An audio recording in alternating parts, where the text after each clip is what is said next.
Well,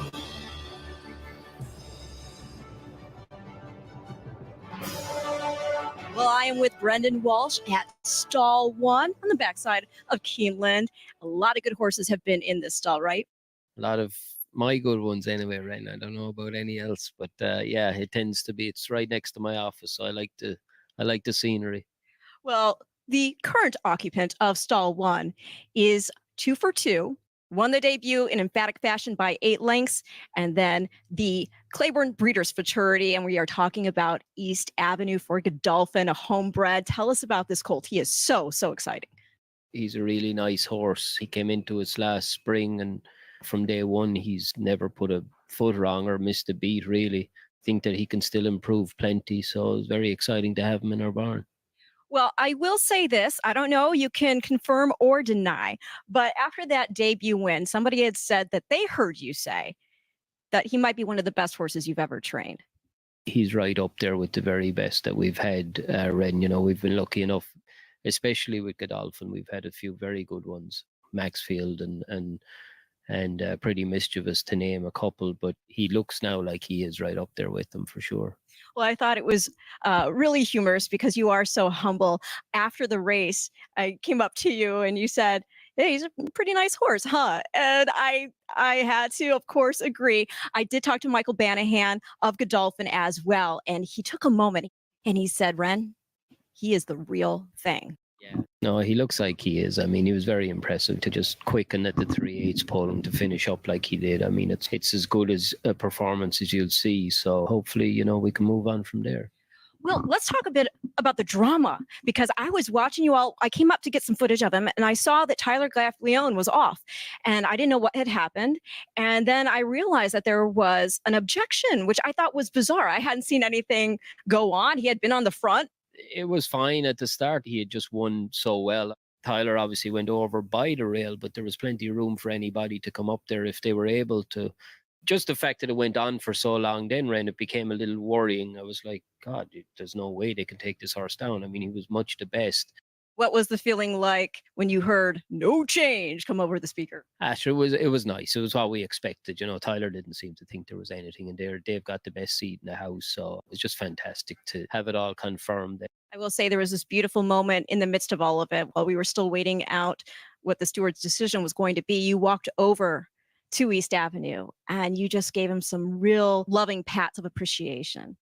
They're the ones that go out and do it at the end of the day, and they're what we all get up for in the morning. So it's just fantastic to have a horse like him, you know, and especially the good ones, they get to you a little bit. So that was great. Now, I am the Pedi Geek, so we would be remiss if we did not talk about this pedigree, especially because it is so good. So this is a son of Medaglia d'Oro. And then the mother, she was unraced, but a daughter of Gosapper. So you've got that Breeders' Cup Classic winner in there whose record still stands. And then she is a half-sister to endorsed by Medaglia d'Oro. So they knew that that cross worked well with the family, but also she is a half-sister to Cody's Wish, our 2-time Breeders' Cup Dirt Mile champion. Yeah, no, it's a serious pedigree, Ren. I mean, I love Medaglia d'Oro. We've been lucky enough with Godolphin especially. We've had some nice ones, and they're a pleasure to train. They're a real trainer's horse. They get out there and they do what they're supposed to do, and they're always very straightforward. You just love to see one coming in the barn. And then, of course, his dam side, you know, he's got everything in the dam side, really. You know, a champion miler, there's distance in there as well. I mean, it's a fantastic pedigree. So, you know, it's nice to have it, because then that's another question mark that you don't have with a horse like him. And I have to bring this up because if you follow my content, you know that my favorite female family in the book is Family 1X, that is of La Troyenne. Maxfield's actually part of that family as well. But one of the key facts that you're going to want to keep apprised or keep on top of when the Breeders' Cup Juvenile rolls around is that, with the exception of 2023, because there was not a 1X horse in the race, if you go back 2022, 5 years, 4 of the 5 Breeders' Cup Juvenile winners, Family 1X. Forte, you had Corniche, Essential Quality, Game Winner, all Family 1X. Yeah, no, it's fantastic. I know you were telling me about it earlier. It's good. Again, it's another nice thing to have behind them. So you got no excuses now. But do you want to say something? Well, Brendan, can I just tell you, maybe a little biased. I am so happy for you. Congratulations again on the win, and you're in victory in the Claiborne Breeders' Fraternity.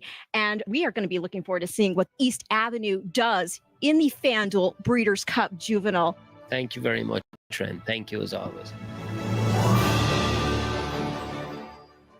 So exciting. Oh my gosh, we are just 10 days away from Future Stars Friday at the Breeders' Cup. Going to be at Del Mar November 1st and 2nd. Of course, the 2nd being Championship Saturday. You just watched that package on East Avenue featuring Brendan Walsh, his trainer, and joining me now, his rider, Tyler Gaffalione. Although I got to do it at least once. Let me get out of my system. Gaffalione. Perfect. Well done. I have to do it every time. Oh my gosh. What that horse? I was telling you before we actually went live. I'm just going to call it now. I'm supposed to be kind of unbiased. I do these shows, I do these interviews, but this is the last live interview before the Breeders' Cup. So I'm just going to say it. He's winning. He's winning the Breeders' Cup FanDuel Juvenile. I'm calling it. I'm right there with you. We're in the same boat. He's hard not to love, you know? Oh my gosh. That temperament of that horse, on top of everything else, that pedigree, the ability is outstanding. He is so smart and he's just really chill. And that only benefits a racehorse, especially when they're 2 years old and they're going to have to be in front of a crowd like he's going to face there at Del Mar. No, absolutely. And he's been like that from the beginning. I think the first time I got on him was in April. We worked him a couple times, set the 3 out of the gate. He got plenty of experience, but he was always so forward, so professional, showed a ton of class and always showed a ton of ability. We just really didn't know how much because we were never able to really give him his head. I know, right? And it's just, it's really cool. It's endearing also with his mother being the half sister to Cody's Wish, 2-time dirt mile champion, horse of the year. So of course, you know, with that aspect to it, it makes the story even better. But going back to the Claiborne Breeders' Fraternity, as I said in that video, I was so confused what was going on because I ran over there to go get the footage that you saw there in the B-roll. And I thought, why is Tyler off? I was worried. I thought maybe you fell because, you know, we've seen horses dump their rider after the wire before. And then I realized that was that objection going on, and I could not make any sense of it. So I can only imagine how bewildering that was for you. Hey, you know, it's part of the game. Unfortunately, we were put in that position, and I feel like the right call was made. I don't think it affected the outcome, and he proved he was much the best that day. And you know, they're young horses; they tend to overreact to certain situations, and that kind of seemed like the case. But if anything, it didn't even seem like he was, it seemed it was like, I think the 2 horse maybe, but in any case, it's done, it's dusted, you won. And then the very next race, you win with Carl Spackler, and we'll get to him more in a minute.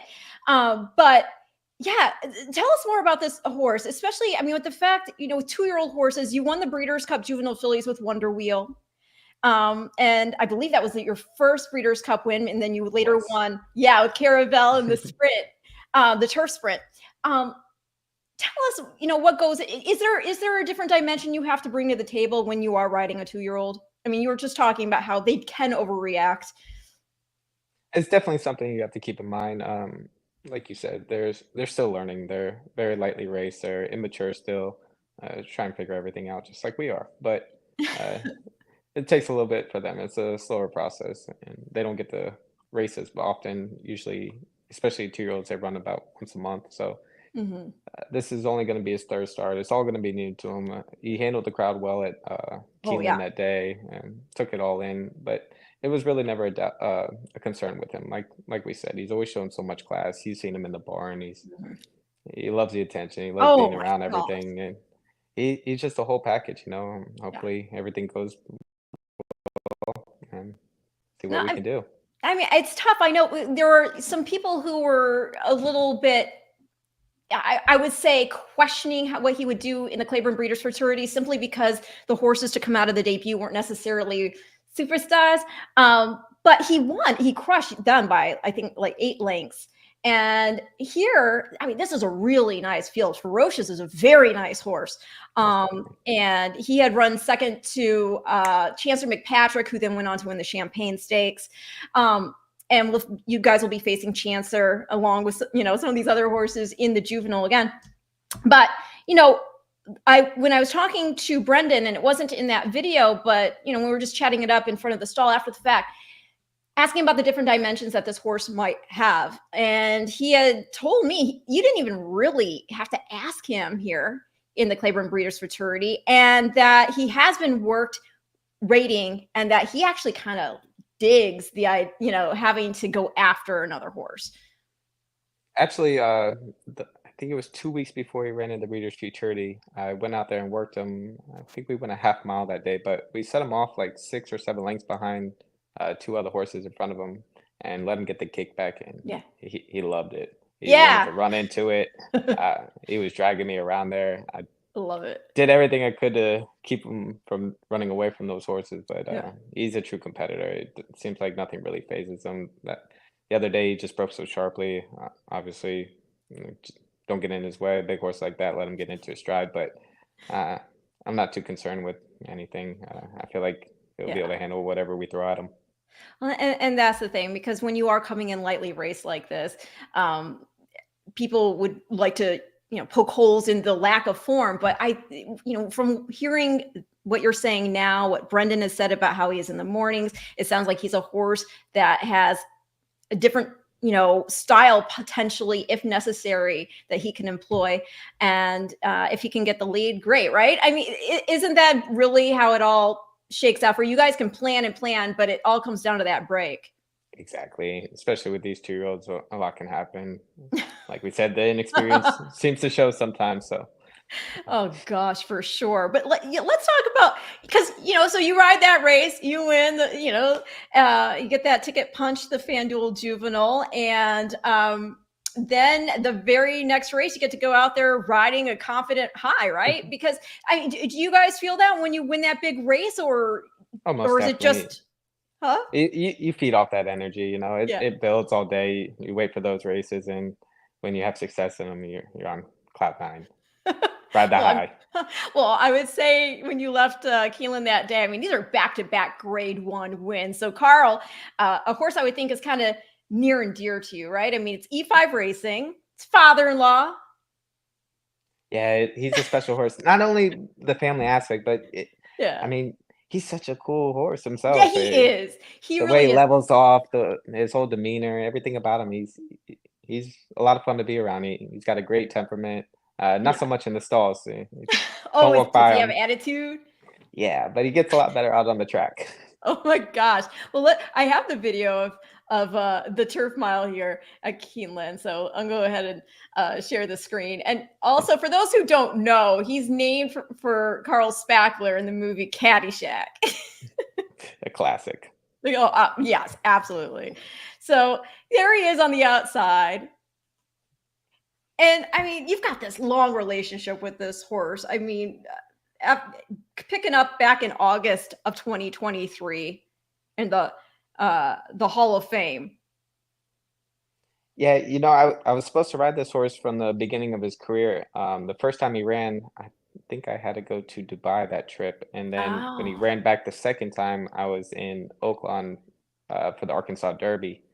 So we didn't really get to link up until later in the year, but when it happened, everything just kind of fell into place. Chad and his yeah. team had got him back on track. He was doing great going into the race, and he got to show some of his talent last year. It was unfortunate when the he colicked right before the turf Yes. mile last year, but he rebounded great. And I mean, Stone Street did a great job rehabbing him, getting him back to the races, and Chad and his team did a fabulous job. He's firing on all cylinders right now, so Oh, just yeah. real exciting, especially coming into these kind of races for the family. It's just that much more special.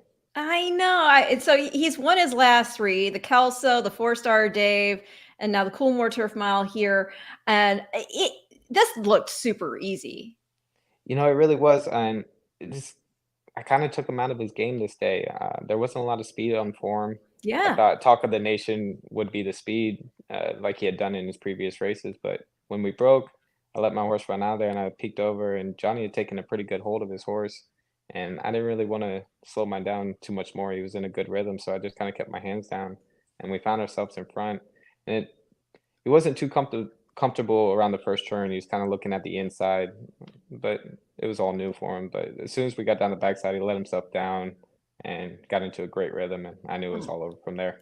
It's just cool. It's just cool to like you said, the dynamics behind it with the team and a horse who is just consistent. And like you said, you took him out of his game, but you were able to get him there. And that's a grade 1. And he won like, I mean, I'm sure once you saw the wire, you knew we were going to hit it. You kind of like let him ease up a little bit, save something for Breeders' Cup. But that was really, really stylish. And then, yeah, you had More Than Looks, who's a very nice horse, running second to him for the second time in a row. So do you know when Chad is sending him out to Del Mar, or? I don't know exactly what day he's going. We worked him this past Saturday over at Keeneland. He had a really nice half-mile move. I think we went 50 and change on around the dogs in the turf course, but felt great doing it and great energy. So all systems go. That's awesome. Okay, well, before I move on to anything else, we do have some comments. Katie, the Yankees fan. I'm ready for this, Tyler. Oh, I'm ready for this. Tyler is riding hot on fire. That is right. You are. Okay, so you are poised right now. You are leading in the jockey rankings at Keeneland, and should you get it there to the wire, that'll be your 8th title, I believe, as top jock. That sounds You about can't. right. Come on, you can't get so good that you lose track. Come on. Well, Keeneland's different. I normally count by they give you like these little gold or silver cups. Okay. But now they give them for the grade 1s as well. So Oh. I gotta separate them. You got to keep them separated. Okay, so yeah, I believe, and somebody out there, if I'm wrong, let me know. I think it's going to be your 8th. And that's really cool, right? I think this is your 9 years since you were named Eclipse Champion Apprentice Jockey, 2015. So just think about all you've accomplished, and you're still so young. I'm so fortunate. I was talking to my dad about that the other day. Aww. Like we never dreamed of being in this position, riding these kind of horses and at these kind of tracks. It's amazing, and it doesn't seem real sometimes, but I'm just trying to enjoy the moment, and Yeah. I love what I do, so it's not too hard. I love that. Buffalo Bill, leading jockey and what's he say? Week left. A lot can happen in a week, but like you can. That's horse racing, but we're gonna go in with a positive mindset and. Yep. Is there jockey horses? When you are in one of these boutique meets, is there sort of is there any leveling out, because it is such a tight meet? It's not long and drawn out. So is there still a burnout, or because of just the way it is nice and tight, are you able to maintain throughout? I just being a competitor, it's hard to have any off days. Even if I'm not in the running for a title, it's hard to. You gotta bring it. Yeah, you gotta bring it every day. You gotta bring it. I don't like leaving anything on the table. That's right. It doesn't sit well with me. Do you know, I will lay there at night sometimes and be like, I used a preposition at the end of my sentence when I was speaking earlier. Oh, I mean, it's ridiculous. It's really sad. It's that I'm constantly editing what's going on in here. So I can only imagine, right? Oh, I'll pop up out of bed at like midnight, go watch a replay. Oh, come on. I believe that. No, it's true. Oh my gosh. Like, you're just creeping out of bed. And then you got to get up in the morning and work horses. What? Oh, how do you fall back to sleep? My gosh. No, at that point, I'd just be up. I usually am. I stay up quite a bit. Well, let's see here. Troy is saying, hey, Tyler, I'm a big fan. Who was the jockey you looked up to the most as a kid? And thank you so much, Troy. But I would say, obviously, my dad. He was my biggest idol. But outside of him, it was Jerry Bailey and Garrett Gomez. And then later on, it became Ramon Dominguez. Obsessed with all of them. Yeah. They all have their attributes and amazing in their own way. Yeah, one of the coolest stories of perseverance in terms of being Breeders' Cup specific would be Garrett Gomez on Blame. I know a lot of people were upset that Zenyatta didn't get it done, but Garrett had been really significantly injured ahead of the classic, and his shoulder, I don't know the exact, I don't know if it was crack, but it was not good. And That he still guy rode that, right? Huh? and rode an incredible race. Yeah, blows your mind. And Imaginable. yeah, so a lot of credit to, talent, and it's really sad that we don't have him anymore. And uh yeah, again, that's just one of those stories that kind of lives in jockey lore. And if you do hear it, it gives you a new appreciation for that race, because I do know, yeah, of course, we were hoping that, there was all this Everybody's rooting for fanfare. Zenyatta. But Yeah, but if she was going to lose, Blame was a tremendous racehorse. oh, absolutely. I loved him all that year. His race in Yes. Saratoga was great. Yeah. And I think that gets lost in it, but then also just the story of, Garrett and how he was able to get him there to the wire, because she was breathing down his neck. But yeah, and then Jerry, obviously we used to get to see him on TV giving analysis and insight. And Ramon, what can you say? He is just such a wonderful, wonderful man, so talented and such a wonderful human being. What do you think? He came up with that crop, the 360 gentle Yes. touch, right? GT. Yeah. It was great. He introduced it. I think the first year we used it was 2019. He brought it to all the riders over in Keeneland. It was great. He Yeah. supplied it for all of us, and we used them for probably about 2 or 3 years until they start making changes to all the whips. But No. I still think quite a few are being used, and I mean, it's a great product. What is your whole feeling of that? I mean, you're going to be going into the World Championships. Obviously, there's even a higher level of pressure, I would think, given the stakes, because these races will determine titles. The purses are insane, but you still have to maintain certain rules. The 6 strike rule, whether it's a sprint, whether it's a route. I mean, how do you keep that all in your head? How many times you've touched the horse while you're trying to keep on top of the pace and while you're looking for your spots to maneuver? It's still a learning process. Yeah. I don't think I'll ever perfect it, just because there's so many things that happen out there, and even when you do try and keep count, things will distract you, and you try and remember where you're at, but you're battling for a victory or just in the heat of the moment. It's Yeah. hard to keep track of. But repetition helps. Mhm. Just stay true to your disciplines. Yes. Yeah, just Yeah, no. practice. I know, right? And all while you're on the little tippy toes in the irons too. Let's see here. Best of luck from Melissa, I'm sure. Thank you. Yes. Okay. This you can tease, you can leave it out there. We don't know. Does he have a mount in the Breeders' Cup Classic? We'll We see. we are talking to a couple people right now. Still have a decision to make, but should be coming here shortly. Okay, there you go. Thank you for asking, Muck Dog. Harrison, which horse are you most excited to ride in this year's Breeders' Cup?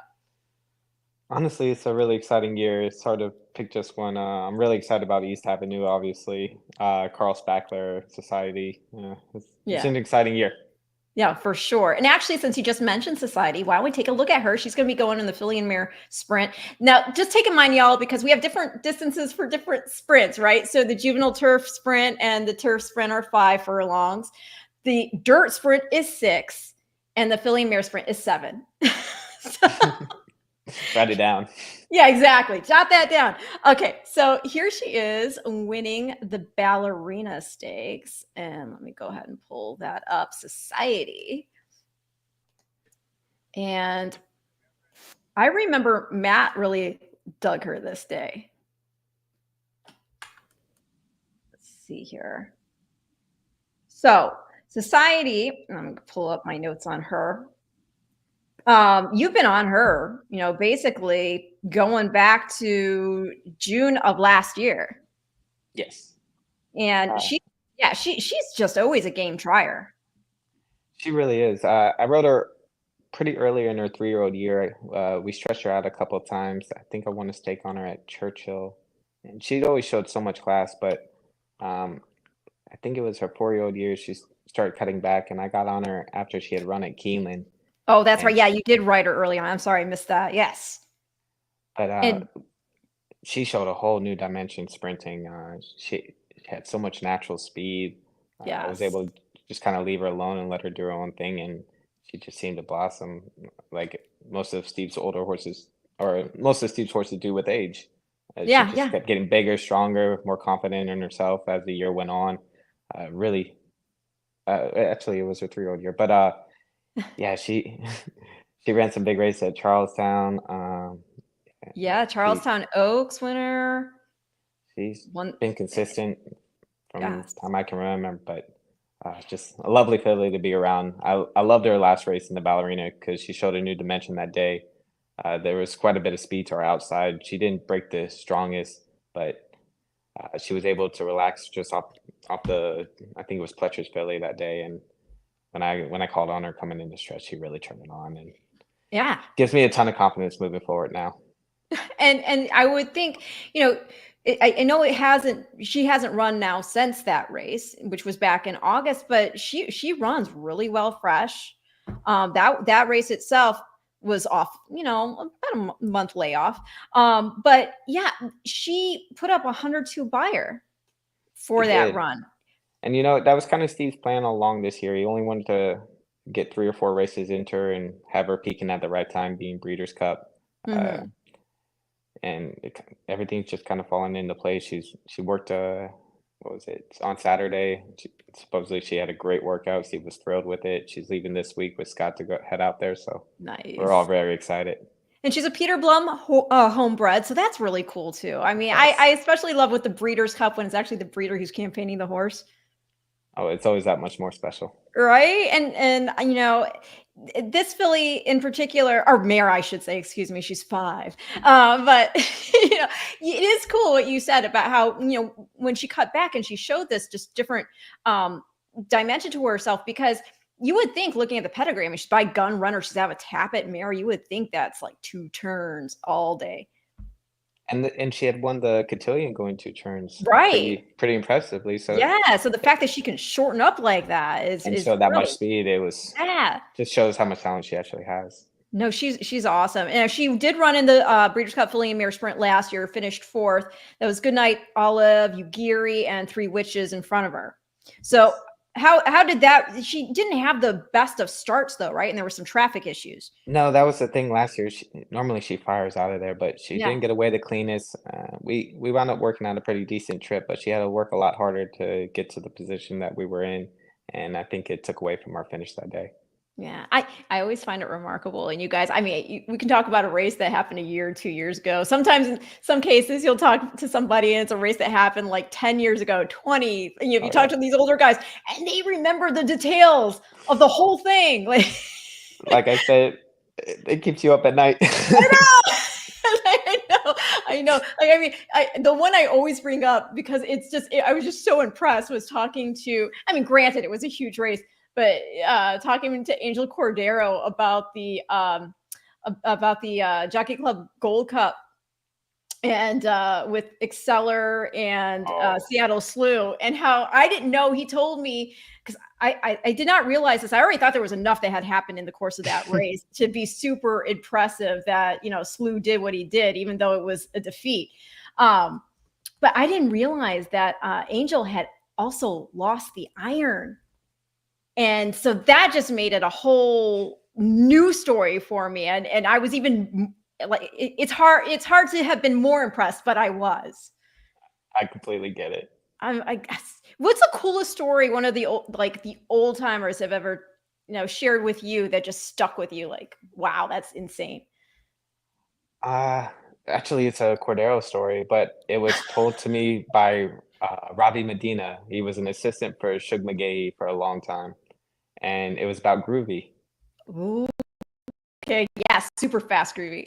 So supposedly he was a route horse earlier in his career. Yeah, I think he was long on the grass, maybe. that sounds right. I mean, I don't have his whole record in front of me, but I'd have to I go back. I want to say it's Groovy. I'm not 100% sure, but it's a horse because along those he was lines. actually groovy was super fast. I know that like what he has, I believe still, I would have to double check this, but buyers obviously didn't exist for, a good part of our American modern racing. But as far as when they started started recording them, he had the highest. I'll double check it, but you talk and I'll look it up. So long story short, the horse was running long on the grass, not showing anything. Cordero rode him, said, try him. There was a sprint race coming up on the dirt. Said, try him there. He'll come running. No problem. Horse, I guess he runs him. He wins. Runs him back in a grade 2 or grade 1 a couple weeks later. Wins. Long story short, goes on to win like 4 or 5 grade 1s on the dirt sprinting. Oh my But God. his whole early career, he was running long, and Cordero just knew. Yeah, well, they did take him long in a lot of his earlier races. He was third in the Wood Memorial Stakes, and let's see what else we got. And then he went on to set some records, obviously. But let me see here. I'm almost sure he has the highest. This is if you go to the American Classic pedigree. When did the Byers start?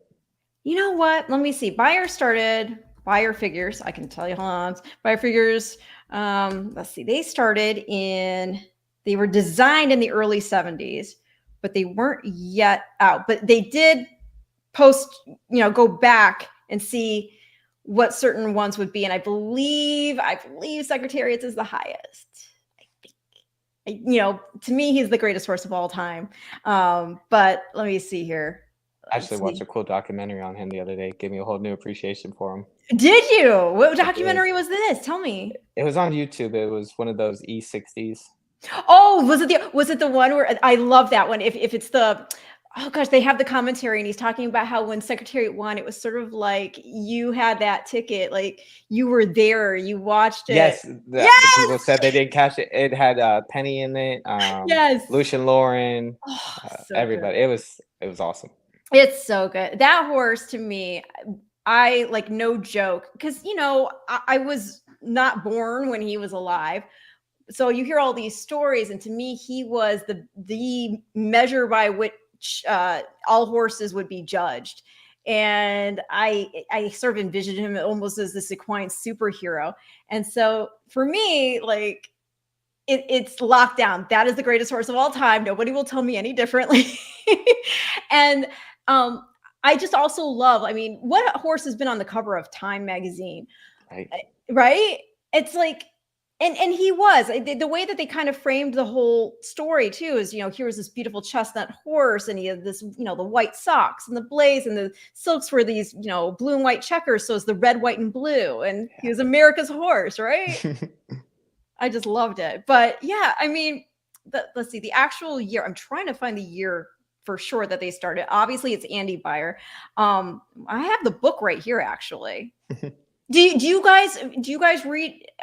Well, you specifically, but sometimes I just say that as a overall for jockeys. Is there a lot of reading that goes on and for literature regarding handicapping, or is it something you just feel out by the matter of you're out there every day doing it, breathing it in? See, I think it's different as far as for riders, as far as like handicapping, because we're not really handicapping the race to pick the winner. We're handicapping the race to fit how it's going to shape out. That's the thing. So, I kind of watch what other people do and how they approach races and what they look for, and I'll apply that to my own theories. But a lot of it's feel and knowledge of the race. Is there a figure there are different figures? Does that come into play for you at all? And if so, are you a Byers person? Are you a Thorograph, Ragozin? I'm a little more towards the Ragozins. Okay. Hey, no, that makes a lot of sense. And yes, Groovy, highest speed figure since they started recording them, 133, and he has the second highest at 132. No kidding. Yeah, and then that was 87. Wow. Yeah, Jake would know a lot. Jake Ballas, he would have the whole story on it. I know. That was his family who had Groovy, so he would know what's up. But Ghost Zapper has the third highest, 128, and Ghost Zapper is the maternal grandfather of East Avenue. I love Ghost Zapper. Come on. His record still stands in the Breeders' Cup Classic 2004. You got to love that. And that is where he has it. The next one after him, Flightline, 126, put up in 2022. So it's pretty cool, right? When you look at all this. and you think of the history and the depth, and yeah, they're all these great stories. And there are other questions here for you. Hold on a minute. Going up. Let me make sure. Okay. Mick, any chance we will see Tyler Gaffalione follow in the footsteps of Steve Cawthon riding in the UK someday? That would be a dream come true. I'd love to get over there and ride for a little bit. I'm a big fan of a lot of the racetracks, and I'm friendly with quite a few of the riders, so Yeah. it would be a great opportunity. I mean, I don't know. Maybe you get Wesley to get you a ride out the Ascot. I wouldn't mind. I'm never opposed. We like to travel. I love it. Oh, by the way, I did look this up too, and I was right on this also. Secretariat would have scored a 139 in his 1973 win in the Belmont Stakes. 139. Get out. That's ridiculous. That's what I'm talking about. That goat. Okay. So let's see here. Is East Avenue better than Sierra Leone at this point in his career? Looks like a stallion in the making. Jesus, I gotta agree with you. This horse has got everything going for him in terms of everything: pedigree, looks, talent. So stallion, I would think so. He's got the Godolphin operation behind him, so I think that would be amazing. But yes, to his question to you, Tyler. I mean, you won the Bluegrass Stakes aboard Sierra Leone. I know things, and now, you know, is it Pratt that's got the mount, I think? Pat was riding. I'm not sure who's riding him in the Breeders' Cup. Okay. So, but what do you make of the It, the differences you of know, two very nice horses? it's hard to compare them at this point. Yeah. By the time I got on Sierra Leone, it was a little bit later in his Yeah, 3-0 it's already year, three. Yeah. a little more experience at that point. But as individuals, both tremendous athletes, obviously different running styles. East Avenue puts himself a little more in the game, has a little more natural speed, but Sierra Leone had a devastating closing kick. Mhm. It's hard to compare the two, but very both are very talented, and I mean, I want to trade positions. Well, to talk about that, is it kind of hard, like when you've had a mount on a horse like Michael Jordan says, "Can you get back on Sierra Leone?" Now, I don't think this is the real Michael Jordan. I'm going to go out on a limb with that. But how does that all play out? I mean, I know the agents have a lot to do with it. I mean, do you sometimes, because you've been on a horse, now you got sort of insight, even though you're not on him, next time you got to face that horse? Yeah, obviously it helps having a little bit more insight, being familiar with your competitors. But as far as trying to get on a certain horse or develop Hmm. certain relationships, the agent will initially reach out unless I have a relationship with said trainer or owner. But Hmm. most of the time, the agents are working on that constantly. There's a lot of other things involved. Yeah, of Sometimes course. we ride for other people. We already have a call. Situations come up, but that's why we pay them the big bucks. They handle all the business. That's right. They can handle it. They can be the bad. You guys are the good cop. They're the bad cop. Exactly. Let's see here. Oh, Bobby's excited about East Avenue too. I know, Bobby. I know. And yes, he also goes, only horse to ever be on Time magazine. I know. Secretariat's like, amazing. Um, I just think that it's really. Oh, let's see here. Somebody's asking about Nakatomi, and we're gonna let's see here. Making sure. Any comments on Nakatomi's last race? How do you feel about his chance heading into the Breeders' Cup Sprint? I have that race actually. It was not a bad race at all. I know he was second to the federal judge, but let me see here. I'm going to pull this up, and you can answer his question as I'm getting this prepared.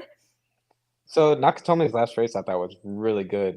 Yeah. Obviously we didn't win, disappointing, But he but hadn't run in how long? I mean, well, he hadn't run since Saratoga in I think it was a 4-go that he hadn't run in. the Vanderbilt. Vanderbilt, excuse me. Yes. The Vanderbilt, and that's kind of Wesley's playing with this horse. He likes to space out his races. He runs a little better fresh, but if you look back into opening weekend at Keeneland, it was a heavy speed bias on the Oh track yeah. that weekend. A lot of horses were running in 21, 44, 108, Oh just yeah. I mean, crazy, crazy fast. And personally, I thought he was one of the few horses to make up ground on that day and to makeup gown on a horse of uh, federal judge. Yes. Federal judge's ability, it says a lot. No, for sure. I mean, he had won the Vanderbilt, as we already discussed. Then he took the time off, comes back in the Phoenix. That opening quarter, 21-3. Then he went 43-4. And your horse, I mean, Nakatomi had to come in close. So let me go ahead. I'm going to pull this up. And you can take us through the race. Okay, here we go. So we didn't get away the cleanest. I wanted to be a little bit closer, especially after his race in the Vanderbilt. He showed quite a bit more speed and put himself in the game more, but they were just going too quick. I was having a hard time keeping up and just having to waste a lot of energy trying to do so. So it just kind of let him get into a little bit of a stride here, and he settled and made a really nice run for us. Can I say how nice, by the way, this is? Not to interrupt you, that we actually have the saddle towels that are all different colors. So he's the four horse, you all.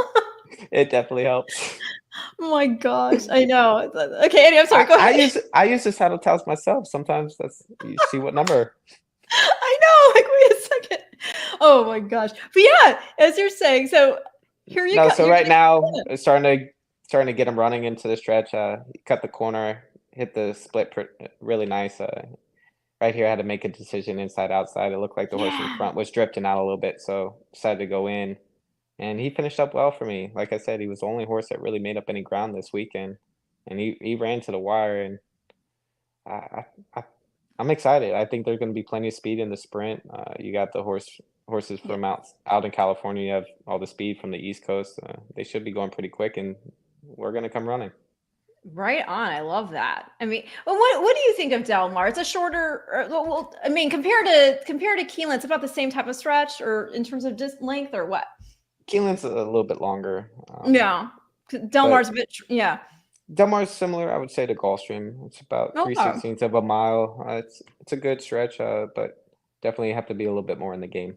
Yeah, and so where ideally would you want to be when you're coming off that turn? I mean, you want to be within a race like the sprint and a horse like Nakatomi. I'd like to just be behind the leaders, ready to go. Yeah, and how hard is that? As you were just saying, you have to decide inside, outside. You kind of have to get a feel for which way the horse in front of you is bearing, right? So that's the thing. You have to keep an eye on the horses in front of you. You don't want to run up and follow the wrong horse. So just trying to keep your options open and don't commit to anything too early. Yeah, that is for sure. Let's see here, making sure I'm not missing anybody, because guys, this is a live show. We have almost 1,200 people watching us live right now, which is awesome for horse racing. For horse racing social media, that's huge. I mean, I know it's not like we're doing, it's not like we're doing one of these big giant podcasts or like Joe Rogan where he's got how many thousands of people, but like 1,200 for a horse racing broadcast live is pretty. That's pretty fly. So thank you, Tyler. You're bringing the name. It's all you. No. Nakatomi, best of the day. I mean, and that is the thing. I think a lot of people who aren't familiar really with getting to the hardcore watching the races day in, day out, that angle of the handicapping, and not maybe understanding that some days the track is going to play a certain way. And so a performance, even when you're beaten by open lengths, is actually way better than it would otherwise appear, considering that, as you said, and very rightly so, speed was doing quite well at Keeneland. That's why I always like to go back and watch the replays. The form only says so much. Yeah, definitely. Oh, wait, sorry. Yo, Tyler's Mike. Who are you writing? We already kind of went over that. It's to be announced. We'll do determined. But thank you, Michael. I mean, I'm from Michigan, but that's close enough, right? Well, actually, it's funny. So I used to go to DRC with my parents. We owned racehorses. I grew up on a thoroughbred farm. And at DRC, which was our race course, I was there one day, and I think about 9 years old or so, maybe 10. I don't recall. But my dad, in his very heavy accent, we were on the grandstand. And he looks over, and it's Dennis Rodman, and he goes, "Yeah," and he's like, "No way." Well, yeah, because Dennis, he was there with his gal pal, and my dad goes, "Renee, it's the worm, go say hi to the worm." That's awesome. I got a shirt with him on it. I know. Oh my gosh. Yeah. So I remember, and he was very nice. He was very nice, but I have that indelible memory of my dad going, the worm, the The worm. worm. So good. I miss that track. I I really love do. it. Yeah, but it's cool. We're seeing a lot of like athletes involved with horse racing. Yeah. uh Bregman and gosh, really the whole Jason journey with Dornock. I mean, that's been really cool. No, And it's there are others, exciting, of and course. they're great people, and they love the sport. Yeah, They're bringing a ton of energy to it. yeah. It's amazing. I love to see it. No, I love it. Oh, well, Michael Jordan has another question. And I know that you will have insight into this, even though you're not officially on the mount, but still, can you explain why Sierra Leone always veers in at the stretch? Do you have insight into? I know they try different bits, this, that, the other. Is it I just this thing? I think it's just habit at this point. Yeah. And how do you? That's the thing. How hard is it to get a horse to sort of reset? Very difficult. Right? I mean, and that's the thing. And it's hard because when you're going and you have that much momentum, because it does. You mentioned his devastating closing kick, and when you have that much momentum going forward, and you're also making yourself go sideways. That's the thing, and the way he runs, he's a very downhill horse. He carries his head low, so Mhm. it kind of gives you it puts you at more of a disadvantage of trying to keep a straight path. Yeah. Just No. leverage. What is the easiest type of horse that you have found that like to ride? I mean, because you're right. You'll see horses with sort of different head carriages. I mean, I remember Royal Delta used to make me very nervous when I'd watch her just 'cause she put her head down so low. Yeah. She's so classy, though. But what do you find? What is your favorite type of frame for the horse to be in? Personally, I love the European fillies. The lighter Really? Okay. frame, a little scopy, quick, athletic. I I love them. Oh, no, that's awesome. And can you tell when you get on a horse for the first time, sort of the class level they happen to be, even though you get on a lot of horses in the morning. So without knowing what they've been entered in, what level they've been, because I'm sure there's been times when you've just got on a horse, the trainer says, I need you to work this one, da da da. Do you get a sense right away, like, oh, this is a really nice horse I'm on? See, it varies because I've been on cheaper horses that have a ton of class, just older horses that just do everything the right way, just go about their job and love what they do. Then you have some tremendously talented horses that are loose cannons.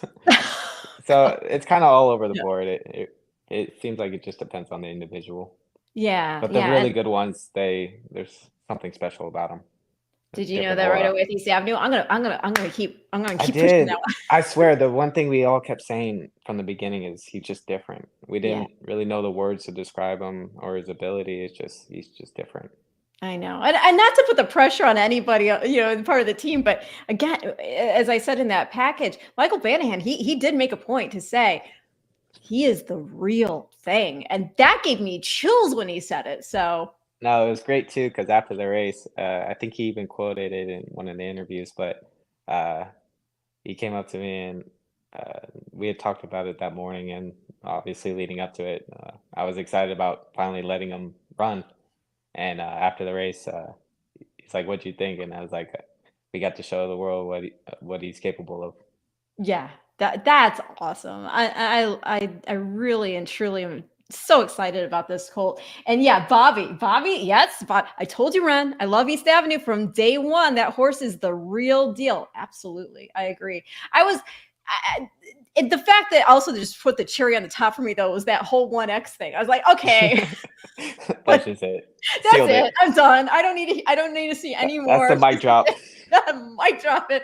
I mean, think about it. Like that's the thing, and I keep saying it, and I keep being so surprised that people. You can tell them this, and they don't seem to get it. I'm like, how do you not appreciate that 4 or 5 runnings like It's hard to are deny 1X that. horses? That's nuts. That's like And insane. I And love Lotran personally. That was the first grade one I won, so she's always there got a you go. special place for Oh, me, oh my gosh, look at this story. right? I Full love circle. that. Well, no, and it's there's just something about this family in particular that they're able to produce such class, but it's class that's ready to be grade 1 at 2. And it's not like a a flash in the pan. These are horses that develop like fine wine. So that's why it's even more exciting from that perspective as well. And I Um, actually rode Cody Wish's brother. I won the Gulfstream Park Mile on him, endorsed. well, there you go. There you go. By Medaglie. So they knew that pairing went well together, or the family went well with him. And yeah, so 1X. There you go. And There as it I is. mentioned in the thing, I felt so bad that Maxfield, because remember, Maxfield had won the Claiborne Breeders' Fraternity, and they went to contest the Breeders' Cup Juvenile, and then something happened, and he had a Yeah. scratch. And I remember when that scratch came over the speakers, everybody was like, Oh, "Oh my gosh!" personally, I was devastated for Brennan. I was so Yeah, excited for him. I know he's how such much a he good puts into guy. this. He's the best. I mean, Um, you see in the interview, he loves his horses. Like you should have seen him when Pretty Mischievous was in the barn. They had a barn like no other. how cool is I that? love this. I love to see it. How cool was that? Like winning the Oh, Oaks? Did you keep any of the ah, lilies? oh yeah. I love it. I love it because there's just something when you see somebody who's as humble like you and humble like Brendan and just having this big time success, it makes you feel like somehow, even though you're not part of the team officially, it makes you feel like you are, because they would totally invite you in to enjoy it, Thank you you. know? And oh, right here, Steph. Hi, Steph. She's so sweet. Hugs to you, honey. Let him know Pretty is loving Wow. retirement with her mints and fans. Go East Avenue and Carl. Yes, she's got Carl. She adds in the horses that she's like feeling the hearts for Oh, I most like that. at any given point. And so yeah, she's got Sierra, Carl in Pretty, there. Carl. I like it. Thank you. She needs Eastie in there. You do. She's got. I always mess up. I always forget who this Poe one is, but I think that's a photo of Carl too. It looks like his head. yeah, right. The blaze. That's a cool blaze. Let's see here. Who we got?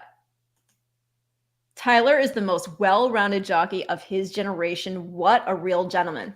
100% Thank you. agree. What has it been like for you? I mean, you had success so early on, and you've had so many of these great horses that you've ridden, and with all that comes the media. What was that like for you in the beginning, for starting out, and how to handle that? Did it come easily to you, or was it something that you just kind of had to become accustomed to? Because I always, in my recollection, all your interviews have been superb. So Um, it really makes me feel good that you say that because it's one thing that I've been trying to work on. really, I've always been a really shy person. no, get out. Yeah, I'm not very comfortable around people. I like to Oh, be alone, so it was we're in it's the very dark right now. yeah. I rushed home. I made it Oh, home like 2 minutes before the call started, so I came in here and oh. I didn't get a chance to turn on the light yet. It's okay. Your smile lights up the room, literally. I keep putting up the brightness to try and help. If you need to stand up and turn lights on, you can.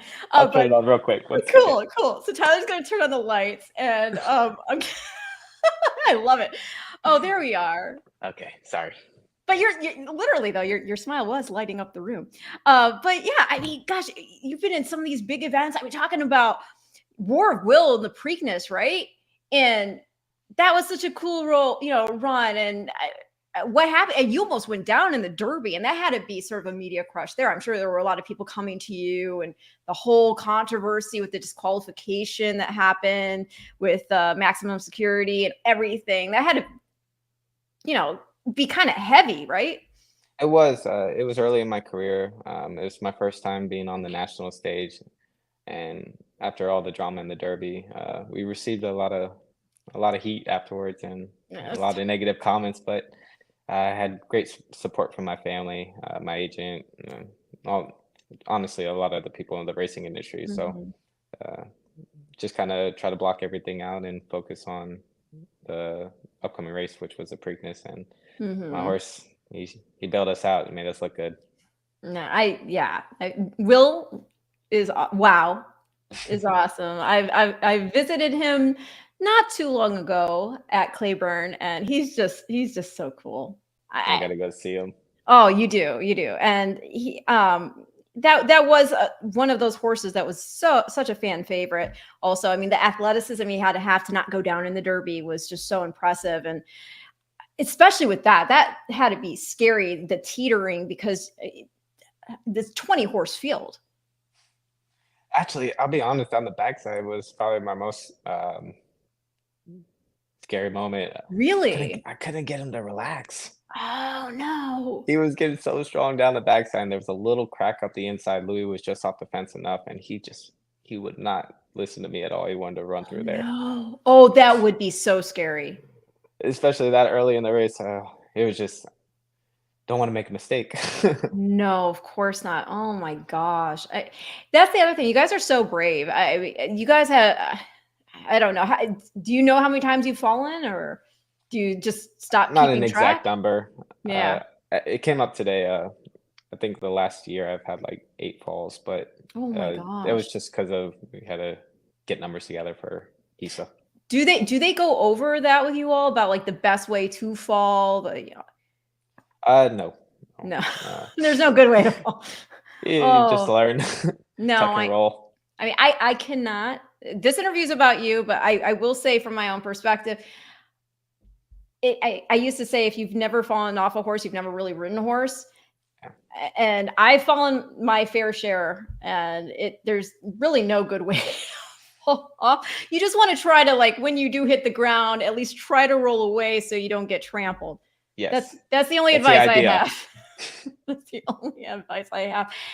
But I mean, I can't imagine in a situation like that though, where you do have, all these horses, and we've seen it happen so many different ways, right out of the gate, even. And that's the part to me that actually, like, I'm so impressed, because for me, my adrenaline would be pumping so hard being in that confined space, waiting for that door to pop open, that I don't know what I'd do with myself. Do you have like a routine you do when you go in the gate, or is it just like, all right? No, to be honest, I mean, just be as relaxed as possible. You want the horse to be standing comfortably and ready to go. So just try and be cool. Is the whole thing about like grabbing a lock of hair just sort of like movie lore? Do jockeys Oh really do no, that? we definitely do. You grab the That's hair, why when they have all the braids in, you'll see like some of the lower. shank that's still out. Yeah. Exactly, that's the part we hold on to. You Uh, gotta get at least 2 fingers in. yeah, because they can outbreak you, right? That's the thing. They leave with so much force, and you don't want to be in their mouth, slowing them down. So you hold on to the mane and just stay with them. Are there certain tracks that are better to break from than others in terms of just the composite of the dirt underneath? That and actually the size of the gates. Yeah. Like Churchill, they have longer gates, especially when we have the Derby ones. They're a little bit wider and bigger, so there's more room for the horses to move around. Some are shorter and more compact, so horses are forced to stand straight up. Yeah.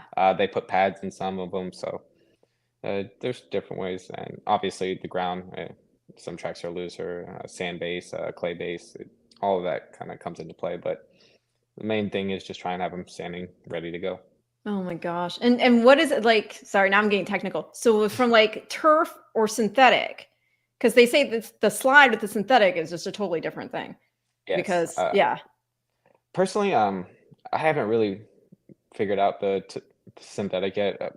I race on it quite a bit down at Gulfstream, but Mhm. it's a little bit different down there because most polytrack is The they don't same. have to deal with that kind of heat.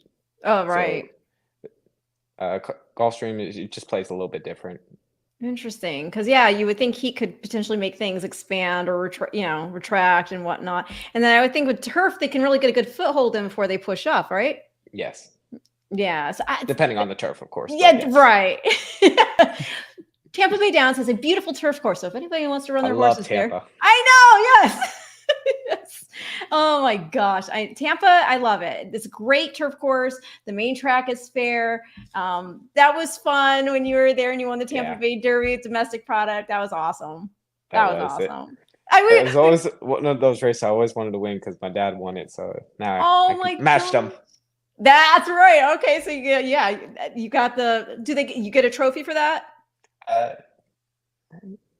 I would assume so. Yeah. So yeah, you can have matching trophies. But I remember walking out that day, and you were in the van. Yeah. So yeah, We're on our way to the airport. I shot a little thing at you. People adore you. It's because you're so it really does come across that you love what you do. You love these horses. You get great insight of them, and then you're able to impart that to the fans, and we need that. I mean, not only for the people who are just watching because they're a fan of racing, but also the people who are playing these horses. We need that information, and I always thought it would be cool, and I don't know how difficult it would be to implement, but I thought it would be really neat if there was some sort of recording system. And I know that there are some barns, they don't want necessarily to have information disseminated until they are able to go over their horse and whatnot, but still, I think it would be so good for transparency purposes, for handicapping purposes, to have some sort of recording system where you guys, once you get off the horse and you weigh in, do whatever, that you can just record a quick comment about what your thought was on the horse's performance. Because there's a lot of things that the chart callers miss. Absolutely. And right. And it's so hard to watch every replay, but that's something that then could be, with now our systems with, artificial intelligence, it would be so easy to then have that recording sort of uploaded to that horse's respective past performances as an audio file or even a transcribed note. And then we would have that information right there. See, that would be huge, even for us to use. I mean, that's a tool we utilize. See, this is what I don't get paid the big bucks, but if somebody wants, right here, I'm here. Let's see here. Oh, this is nice. Go, Tyler. Greetings from Ecuador. Well, thank you for watching. Thank you so much. That's cool, right? That's really You've cool. got fans all around the world. I saw comments coming in I saw somebody saying how excited they were about this show, and they were in South Africa. No kidding. Yes. I rode a horse from South Africa the other day. It was the first time I rode one from over there. You did? Cool. Yeah, for Grand Motion. She really nice filly. She can roll and finish third. Turf? Turf, 5.5. That's she's awesome. nice. Very nice. Okay. We'll have to keep our eye on that barn then next time she's in. Bobby, OMG, pretty mischievous. I absolutely fell in love with that girl. I'm sorry, mischievous. Fell in love with that girl the day she broke her maiden, and I never looked back. I rooted and played her in every race she ran, win, lose, or draw. I love it. She's awesome. She was so consistent. That's one filly. She loved what she did. Yeah. Pleasure to be around. I miss her. I'm sure. Oh, I'll try to say this for you. Tyler boy. I love it. You also have Ola. Hola. I love it. See, it's international. You're international, and that's why you're going to be at the World Championships with like just an awesome slate of horses. Did we go over? Let me see here. I've got. Oh wait, we already did society. Now, is there anybody else you could mention or you don't know, and so we don't mention, but anybody else Breeders' Cup related that you think that you'd like to give a nod? I'll give some insight. I worked a horse the other day for Ignacio Correa. Okay. And pretty nice. Yeah. He won the Belmont Sprint Championship last time. I think he's going to be running in the Breeders' Cup Dirt Mile, but his name's Mufasa. Awesome name. If you watch the race, you'll see the silks. They got a lion head on him. It's pretty cool, but I love the name personally. But man, really cool horse. Worked awesome. He worked over at Keeneland, but he's a cool horse. That's awesome. Oh my gosh. I had a lot of fun getting on him. Well, if he wins, they got to hold out the trophy, sort of like Simba. Right? How perfect would that be? Oh, that would be awesome, Sauce. Oh, Michael Jordan has another question. Michael Jordan. This is a tough one, Tyler. I'm sorry. Did you think you won the Derby this year when you crossed the line? To be honest, no. I didn't. Okay, so you knew. I didn't even think I got by Forever Young? Yeah, to be honest, I didn't know if we even got by him. Oh, wow. We were so far out, I couldn't see Brian. All that was just a head bob between me and the Forever Young, so it was really tough to tell. No, that's a tough one for sure. But the thing that was even crazier about that whole situation is that think about this, when you think about field crop sizes and, where horses are born respectively around the world, here you have Sierra Leone and Forever Young coming ding-donging down the stretch, and they're out of, I believe, 3/4 sisters. Yes. That's insane. Like the statistical Insane. probability of that is And mind-blowing. I have so much respect for Forever Young. I Yeah. mean, Sierra Leone's, like we said, he's tremendously talented. He has an amazing kick, Yeah. second to none, really. But the way that horse challenged him and ran with him down the lane, exchanging bumps like that. I mean, I hold Oh. my hat off to him. Well, what do you think? I mean, without looking at it, without any personal vested interest at the classic, and as it currently kind of looks, because we do not have a set field, of course. But just in terms of the international contingent, so Forever Young is coming back. City of Troy is going to be taking his chance here on the dirt, which I think is so sporting, of Aidan O'Brien, Ballydoyle, Coolmore. And we have Fierceness, and Fierceness could potentially make history because there have only been 7 horses to win 2 different divisions of the Breeders' Cup. And so he would become the 8th if he were to do it. But he would be the first to do the juvenile classic double. Wow. Yeah. So that's pretty cool. No, as a fan, Yeah. the Breeders' Cup Classic is lined up to be a really good one. It's some really talented horses, like you mentioned, City of Troy. Yes. Great minds. I love City of Troy. I think Yeah. he's awesome. His races. Did you see that work? Did you? Wait, with the public workout? Yeah, on the synthetic track, but still. Yes, that was nuts. Awesome. I wish they did that more here in the States. That was so cool to watch. I know, right? It really Right? was. I mean, I know they do the work show here and whatnot, but there was just something about how they kind of, I mean, it wasn't a race, but they did bring in more than just a work partner. They brought in, a couple other horses. That's like the trial barriers they do overseas. Yes. I think it's great, but so fun to watch. Yeah, absolutely. And I just thought it's the way he flicks his legs. Like, he's so straight and that was the thing. powerful. It really you could really see it on the synthetic track. Yes. The extension, the length of his stride. I mean, he's a specimen.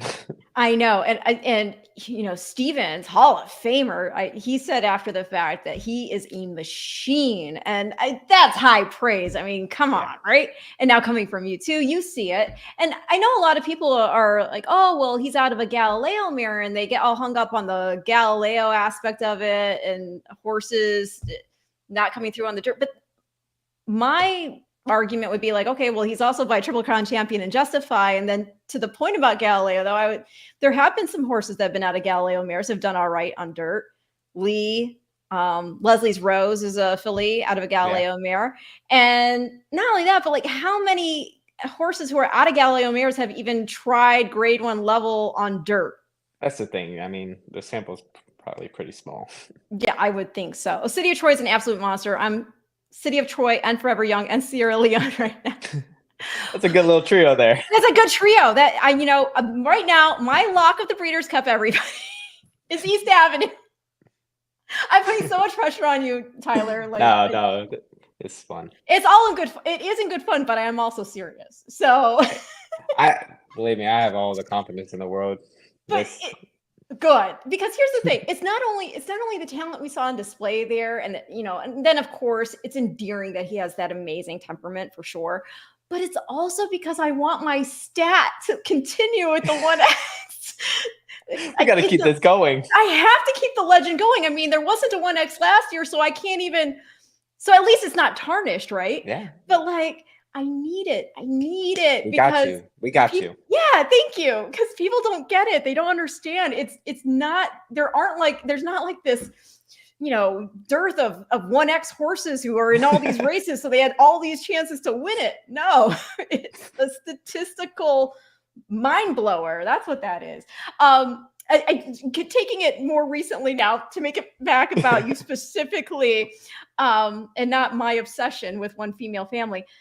you've got a lot more to do here before you even head out to Del Mar.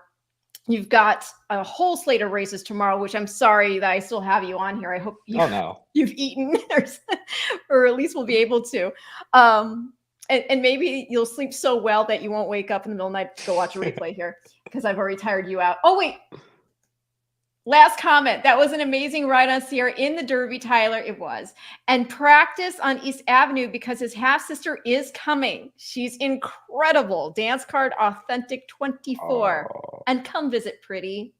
Oh, that is sweet. that's so exciting. That is sweet. Right here, Tyler's Definitely right go.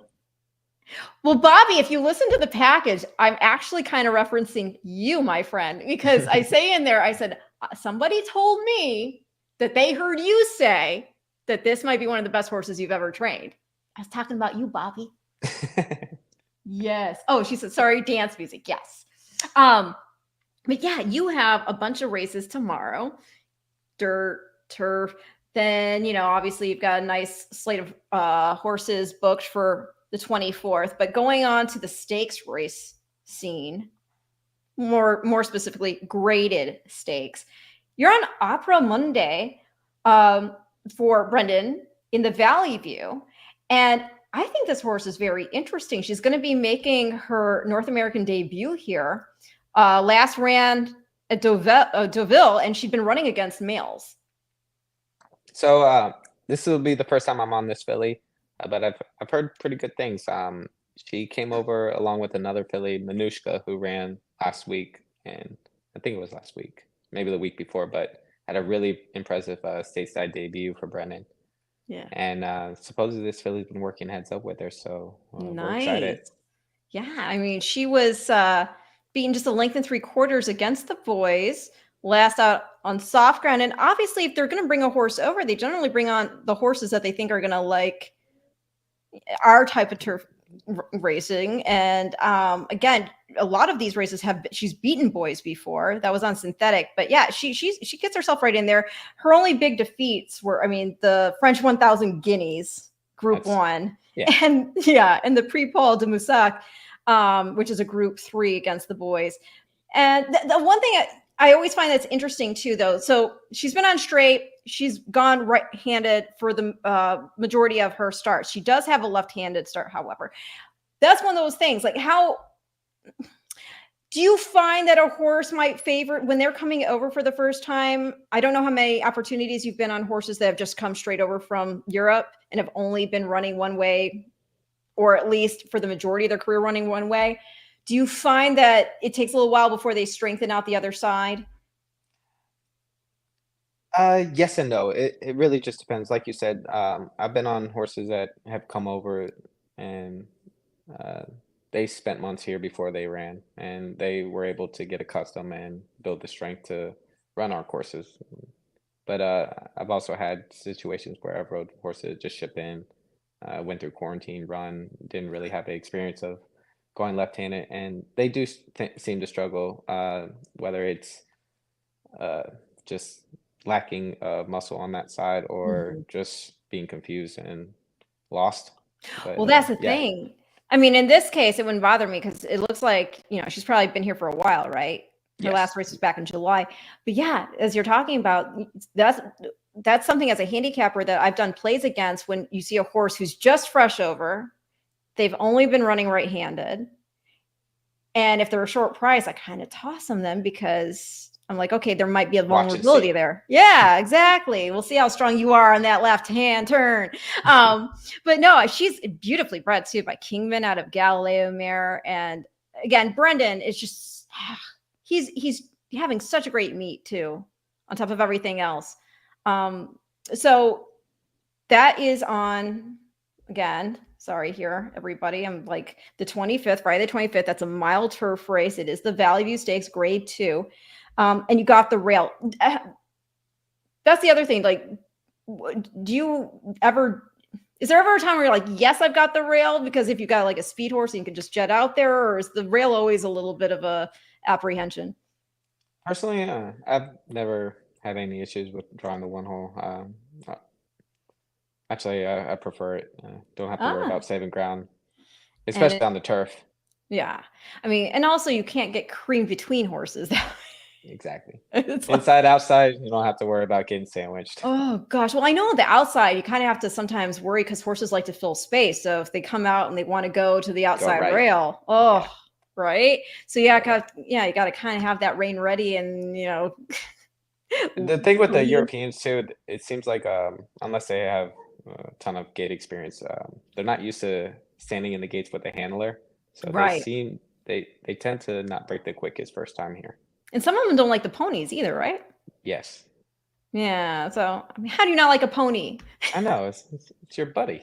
Your It is built-in your buddy. buddy. Absolutely, especially, if it's a good old, oh my gosh, I'm brain farting right now. Harley. Harley. Yes. Harley. I Yes. love Harley.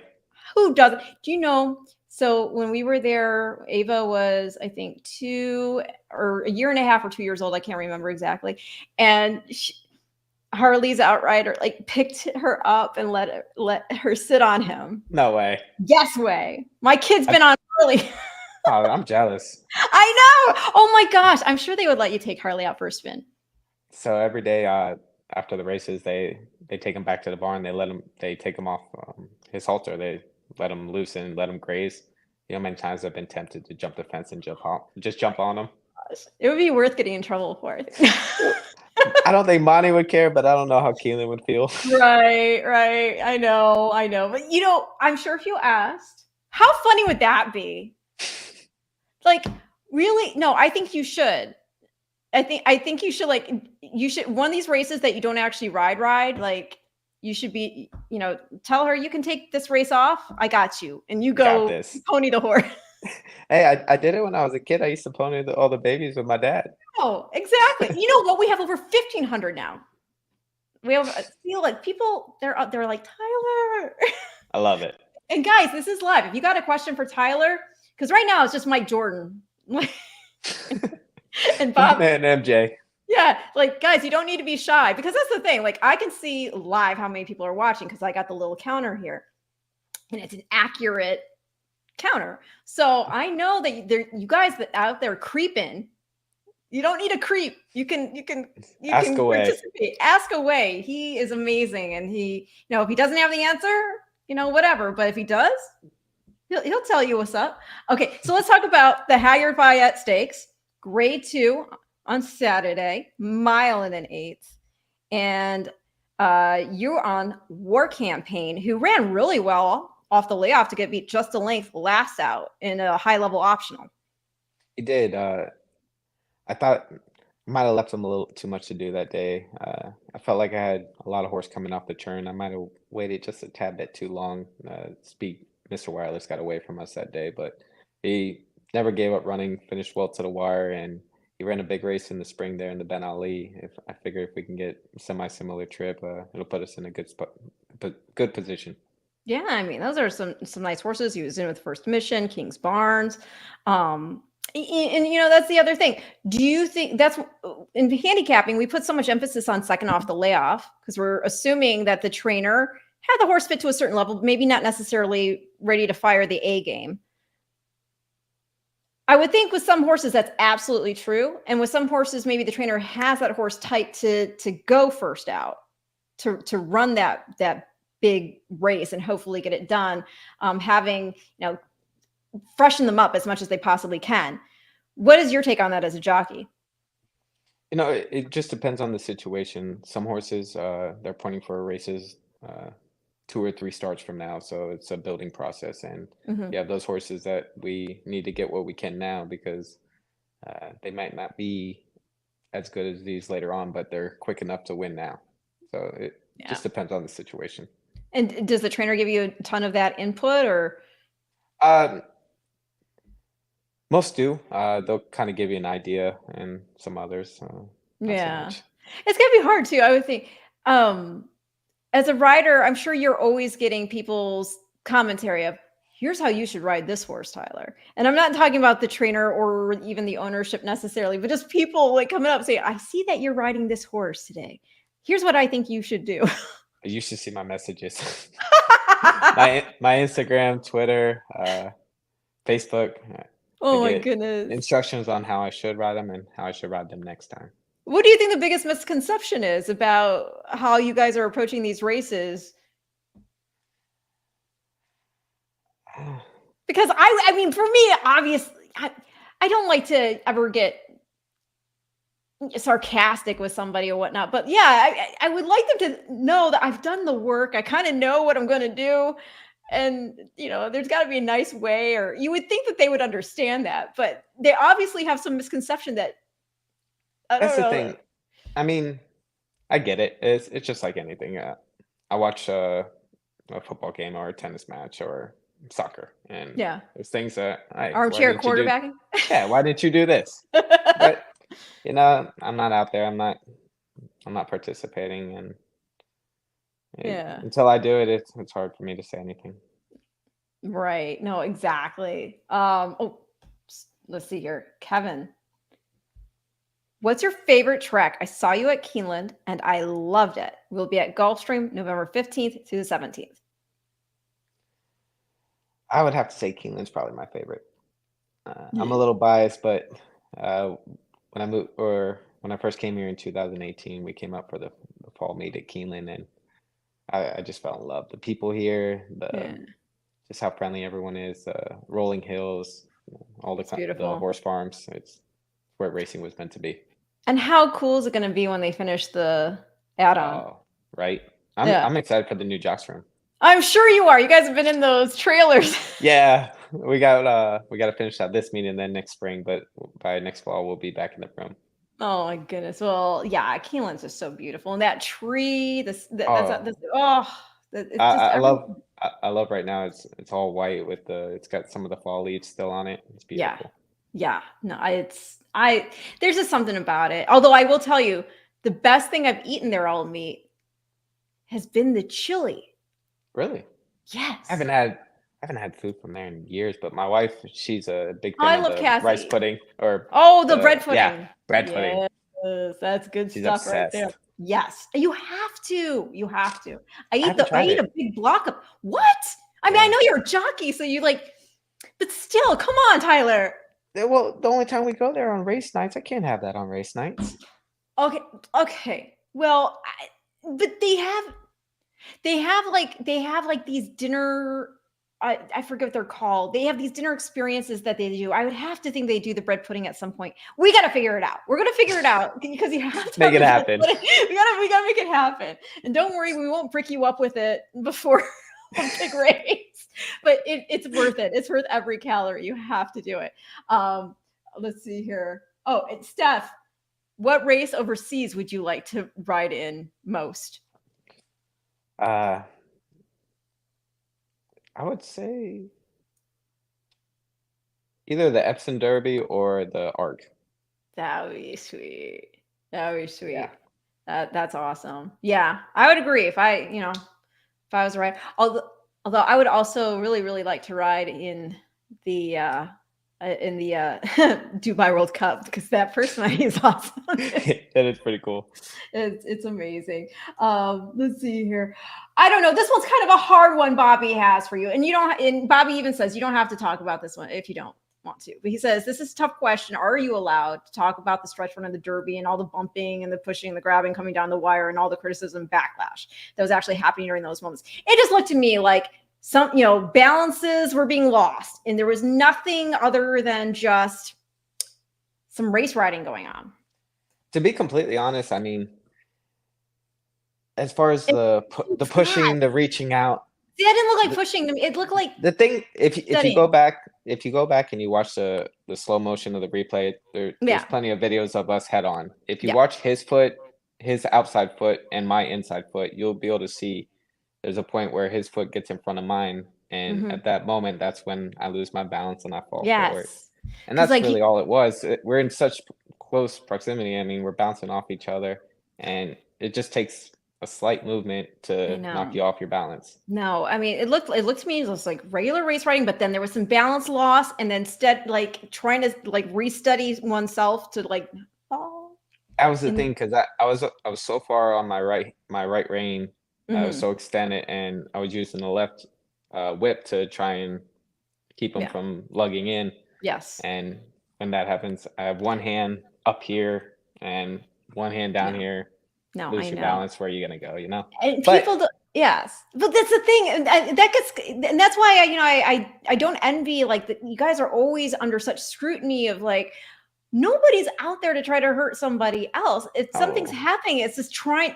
People, I don't think, really get a sense of how perilous you guys are out there. Again, in these little stirrups on your tiptoes, you're going, I mean, how many hours per mile on these 1,000-pound animals who have minds of their own? They're bearing in, lugging in, this, that can happen. And yeah, that to me is exactly as you described it, is what it looked like to me. And and yeah. and I mean, not for anything, but it's the Kentucky Derby. It's the one race I've dreamed my whole life of not Yeah, only and you're just riding trying to but get winning. there. Uh, We're just trying to win, and Just trying to get believe me, there. the last thing on my mind is cheating. No, I've never done gosh. it before, and I want to do it in the future, and it's just yeah. No, I know. Like, I always say you're one of my favorites. Thank you. And I've seen where you are almost like, and it was legit, like somebody tried to freaking elbow you out. I've seen that. And I even texted you after. I'm not going to name names right now. They know who they are. But like, that to me was egregious. And and you're just like, it's all right. You didn't make a big stink about it at all. Oh, and that's the thing, you know, things happen out there, and I it's guess. I racing. mean, I just want you all to be safe That's the and main what. thing. As long as everyone gets to come home safe, and we get to go out and try again. No, absolutely. And let's see here. One more question. Who's an up and coming jockey we should be on the lookout for? Axel Concepcion, Yeah. good rider, Axel's. good kid, got a bright future. Do you have that now, even though you're still so young? Do you have like really sort of precocious, equestrians coming up to you who want to see if they can actually evolve into a rider? I get messages all the time. I haven't really had anyone come up to me in person, but I'm always willing to help. You're so good with the fans. I've seen you with I've seen you with my little girl. You're so sweet. You always make time. You're making time for us now. And we're now like got 1,600 people. I know. I'm sorry. At this point, I'm like, I'm so sorry. I'm keeping you. I'm like, can we get it to 2,000? Come on, everybody, grab a friend and get in here. But yeah, you're so good with people. And we've seen over the years. There's that old photo. I'm sure you've seen it of like the Ortiz brothers with Johnny. And now look, right? That's the thing, you know. I grew up in this game. I idolized all these guys, and they were so great to me. So, Mm-hmm. I mean, it's just That's just awesome. And let's see. Oh, golly. Hi, Tyler. Hi, Mark. And hi to your cat, too. Your cat is cute. Which horse that's running at the Breeders' Cup that you're not down to ride, but wish you were down to ride, and why? I'd like to ride City of Troy. Who wouldn't? He just looks so athletic. I feel like it would be Yeah. so much fun. Yeah. He again, if anybody hasn't seen that work, it looks like it's spelled Southwell, but they say it some different way because Southwell. Subtle.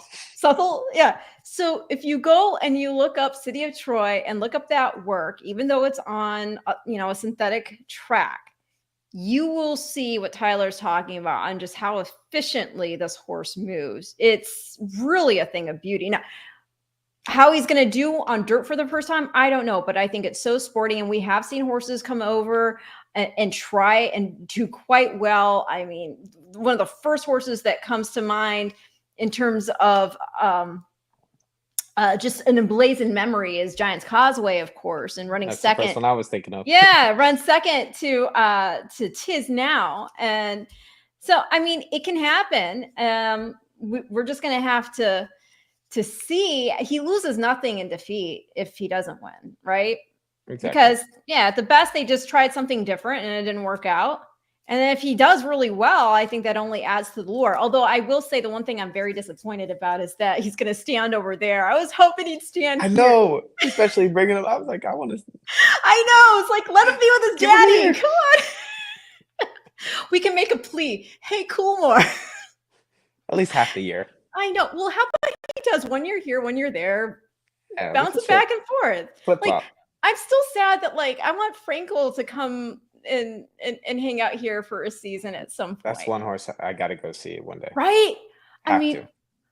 like that's when you look at that horse and just obviously the records is super impressive all on its own, undefeated, and the time form figures he was putting up exceptional.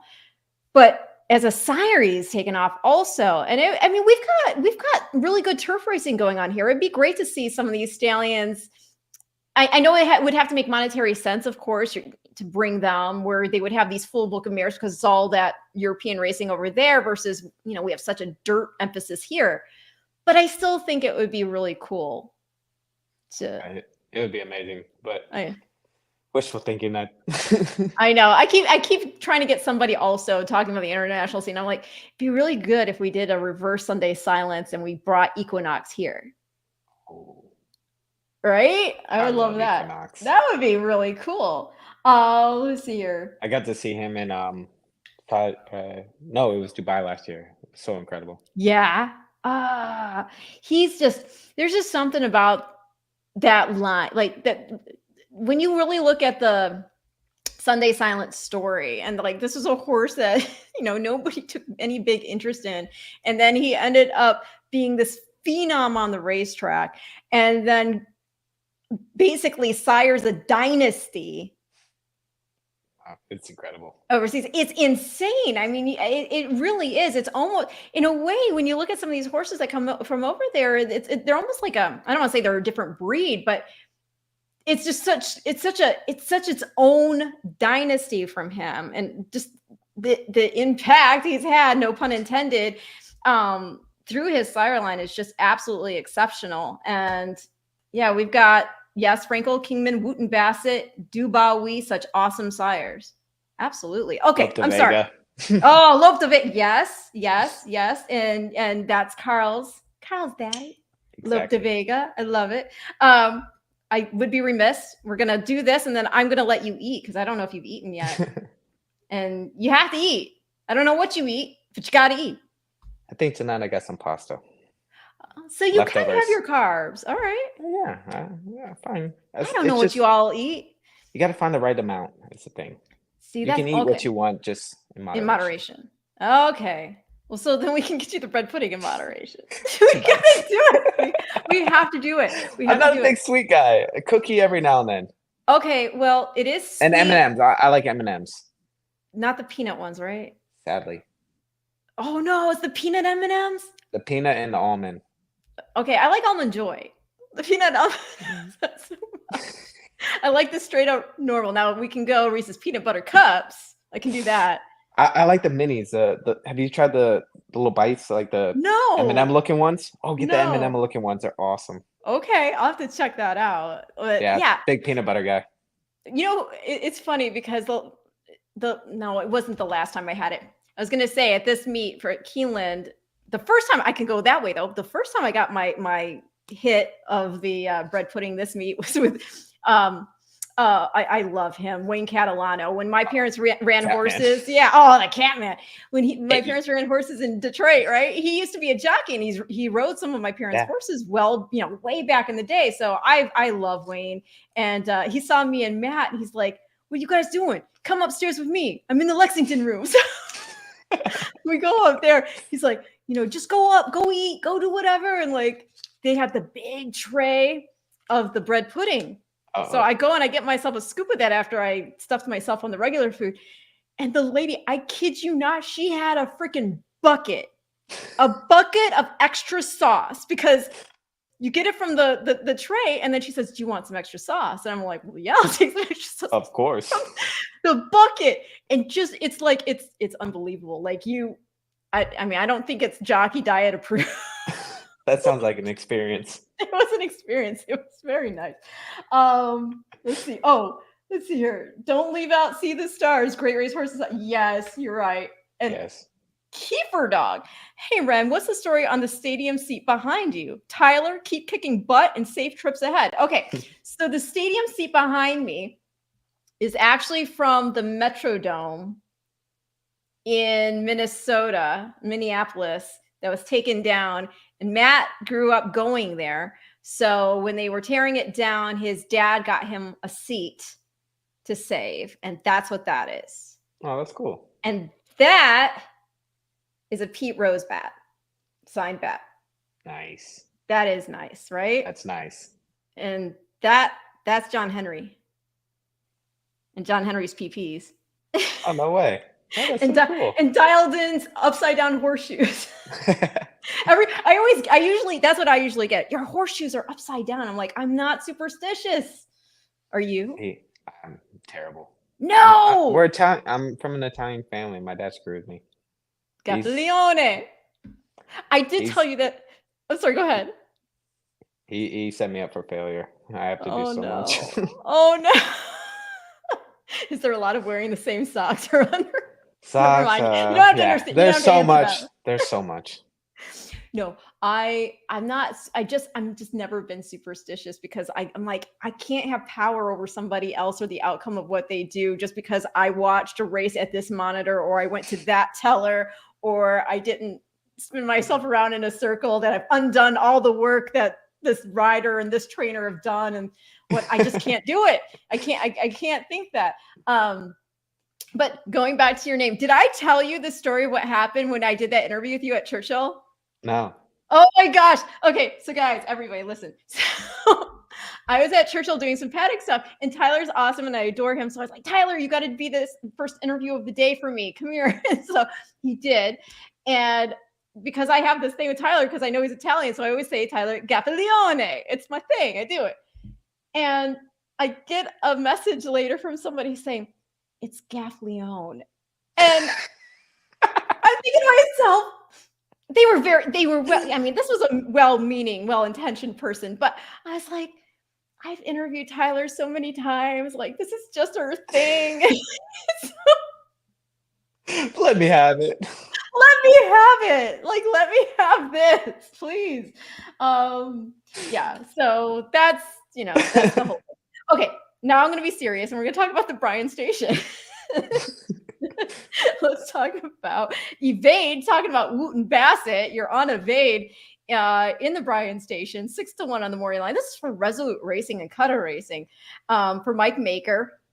This will be the first time we're getting aboard this horse. He was last fourth, beaten 2 1/4 lengths in the Franklin Simpson. That's a grade 1 at Kentucky Downs, going 6.5 furlongs. So have you been on this horse in the morning yet? Do you have any insight into him? No, I have not been on him. Mike usually doesn't ask riders to get on his horses, but looking at his form, I mean, it's not a lot to go off on here in the States, especially the race at Kentucky Downs. It's hard to get a read just with the configuration of that racetrack and the way that it was playing this year. But he's actually in a really competitive race. The winner that day was really impressive. Howard Woolwitz. Yes, showed a lot of speed, but I like the way this horse traveled into the race. He showed a nice run, never gave it up, running to the wire. Looked like he kind of got lost with just all the different turns, but when he was running, it seemed like he was doing it the right way. Just hopefully having that experience now, he'll be able to take that step forward and we'll be able to be in a good position. That's awesome. But yeah, you just said you're going to be getting on for the first time. How hard is that because so often that's usually the case, right? You're not usually, working a horse in the morning and, getting this relationship built up with them and getting to understand their quirks and maybe how to best assuage them in one way or another. More often than not, you're getting on a horse for the very first time while you now have to entrust your life with him in a real race situation. Yes. So how quickly do you make that assessment?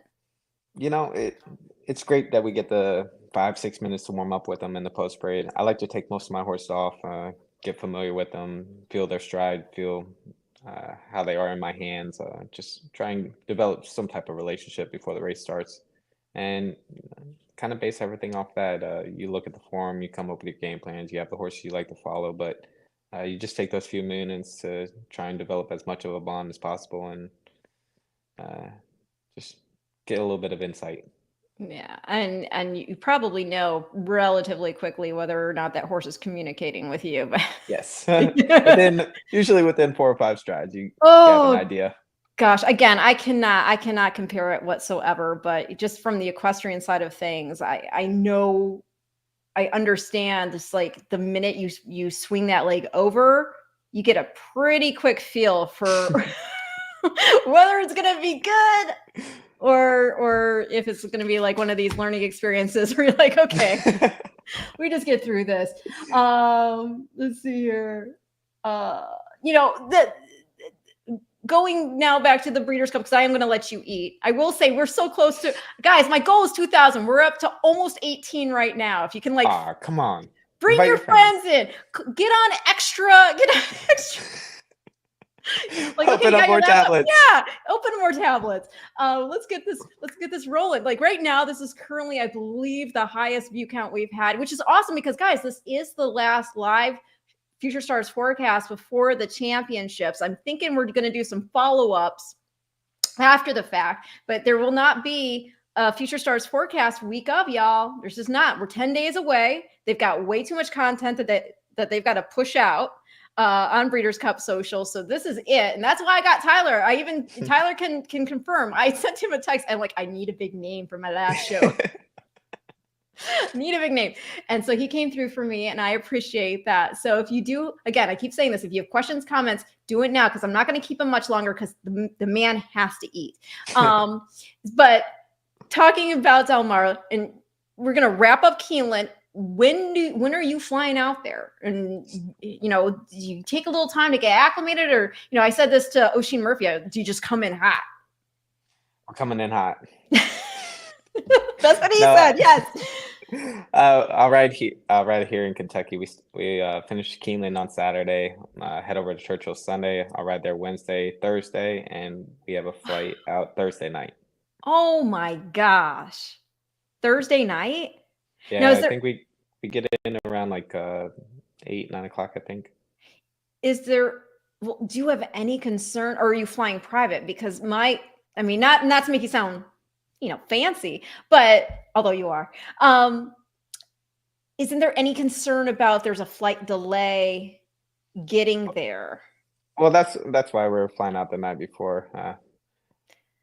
We've seen even we're like regular old Joes. So we're on, I think, a Delta flight.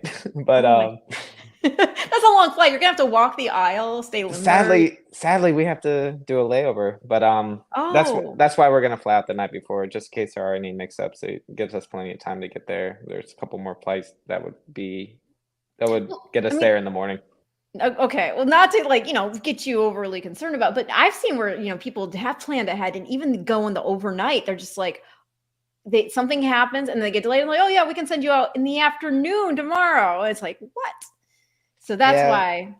Honestly, I mean, this is always kind of. If of all else fails, dilemma. I'm sure Jon Stewart can get you where you need to go. Like, John, perfect. He's been jet setting. Do you sit like Goliath? Oh, how incredible was that race? That's amazing. Are you kidding? That was awesome to watch. I know that was nuts, but I'm just like, but yeah, I don't know. I like being in one time zone. Me too. It's getting so much more difficult to travel recently. No, hey, I got way more years on you, so buckle up, Buttercup. Let's see here. I don't know if you want. What mount is he most excited about? Let's expand it so you don't have to feel pressure to like pick one. Although I'll answer for you. I'm most excited for him for East Avenue. But yeah, Carl Spackler too. You've got that whole family connection also, so that makes it extra special. But do you have a horse that you love all your horses, I'm sure. Do you have one that is just like, you know, this is my boy or this is my girl, we're gonna get it done? I think I've expressed how much I love East Avenue. Yeah. So I don't think anybody has to worry about that. But I would say I'm most excited about Carl Spackler. Yeah. The family aspect, it's a homebred. If we could pull this off, it would be so amazing. Oh, it really would be. And your Bob is so nice. They're incredible. Not just because they're my family, but yeah. Wow. And the whole family. Mark says, safe trip on East Avenue in the juvenile. He is going to dust them. I'm in, Mark. Let's get this. I think you'll think this is funny. Tyler's my 5th favorite. I don't know who 1 through 4 happen to be. That's fair. Oh my gosh, I love it. Although he does say, "Don't bet the farm on East Avenue." I don't have the farm to bet, but I'm sorry, Omesh. I'm telling you straight. Like, we got to keep the 1X rolling. So, I don't know who you want to play. It's a good addition. It's a really good addition of the Juvenile. Don't get me wrong, but like, I have declared it. I like where I'm at. I like where you are as well. Okay, so he said Chris Antley's number 1. Oh, Chris, That's fair. that is I put fair. him up there too. Yeah, and that's actually, I mean, I didn't know we were going historical either. So, and Chris was obviously a tremendous Incredible. talent. Another one gone too soon. But okay, to take it back to the Breeders' Cup. So you get in the day before. Get in Thursday. Or Thursday. Oh, okay. I misunderstood you the whole time. I thought you were getting in. I thought you said the night before. Okay. Oh, Thursday. No, that is the night before because that's Fridays. Yeah. Future Stars Friday. So when you get to the track, like, what are you gonna? Like, what do you do? How do you dip the toe in? Breeders' Cup's a long day, so we'll have to get there pretty early. Usually about 8, 9 in the morning. Just kind of go through the form, loosen up, and get ready for the day. Usually we have a couple undercard races to get going, so we'll start there. Are you ever able to? I don't know if you can nap exactly, but just chill. I mean, obviously, I'll put in my headphones. I'll listen to music if I get some downtime. Music always helps decompress, but those days, emotions, just the excitement of everything, it's hard to turn that off. And I would think it's got to be really it's sort of just a different vibe when you go from, for example, Keeneland, where it's basically the same jockey colony throughout the meet, or Churchill, and then you're coming into a situation like the Breeders' Cup where you've got jocks from all over the world, riders from different jurisdictions. Can you talk to that a little bit about the vibe? I would say it's more exciting than anything. The international flair just brings more competitiveness. Everybody, this is like our Olympics, Yeah. We're representing our countries. We're all wanting to be the best, and we're all going out there to try and prove it. So I just think it just brings a little more edge and competitiveness and more excitement. That's awesome. I love that. Unbelievable ride on Manushka. Nice filly. That was the filly you were talking about, right? Yes. She, same owner, same. They came from the same place. The filly that's running in the Valley View. Awesome. Right here. Shout out Davie, Florida. Yes. There you go. That's my home. There you go. There you go. Everything good. Where is that exactly? Everything okay with what happened with Milton? Yeah, they're pretty. They were a little more south of that. They're about 20, 30 minutes from Gulfstream, just west of them. Okay, yeah, because I that was Tampa right there, and all my friends at Tampa. My sister lives in Tampa. Oh gosh, is everything okay for her? Yeah, just a couple of trees down, but thankfully nothing So serious. scary. I mean, It really was. that was. I mean, my mom's on the other side. She's by Daytona, so Hmm. I was still even worried for her, even though I knew that it was the opposite coastline. But hearts go out to everybody, by the way, who's been affected Yes. by all these storms for sure. Silver Charm, I'm down with East Ave. Good luck, Tyler. There we go. And let's see here. Where is it? Tyler, make sure you have the jockey cam on when you're riding East Avenue and Carl Spackler. Yeah, the jockey cam is awesome. I mean, it's pretty much weightless, right? Yeah, it's very light. You don't even notice it's on. Are there any plans? Has anybody already reached out to you about wearing one? I'm actually really good friends with Nathan, the guy that runs it. So Oh, really? Yeah, he Horace. usually comes and asks me first. Oh, I love that. Well, yes, because then we see, the rise, and then the absolute trend, the basically coronation of a true star as East Avenue crosses the wire in the I love Breeders' it. Cup. I know I've built this up so big, y'all. It's I've built it up perfect. so big. So theatrical. I love it. I love it so much. Okay, guys, now we're at 1900. I keep going. I'm going to let him go. And then I look up and I'm like, well, wait, we're so close. Right there. We're right there. We're at 1908. Keep going, guys. Come on, up. Maybe if we Tell look your like we're like friends. fighting each other, like people will be like, Oh, what wait. is going? Yeah, get it right. People are gonna think we're insane. Oh my gosh, a Too little late. bit here. Too late. You kind of have to be though to be a jockey, don't you think? They say that. Dude, I mean, you guys are getting up on these horses. Oh my gosh, we're at 19. It went from 1908. We're at 1918 now. That's 10 right there. Oh, wait. Keep it coming.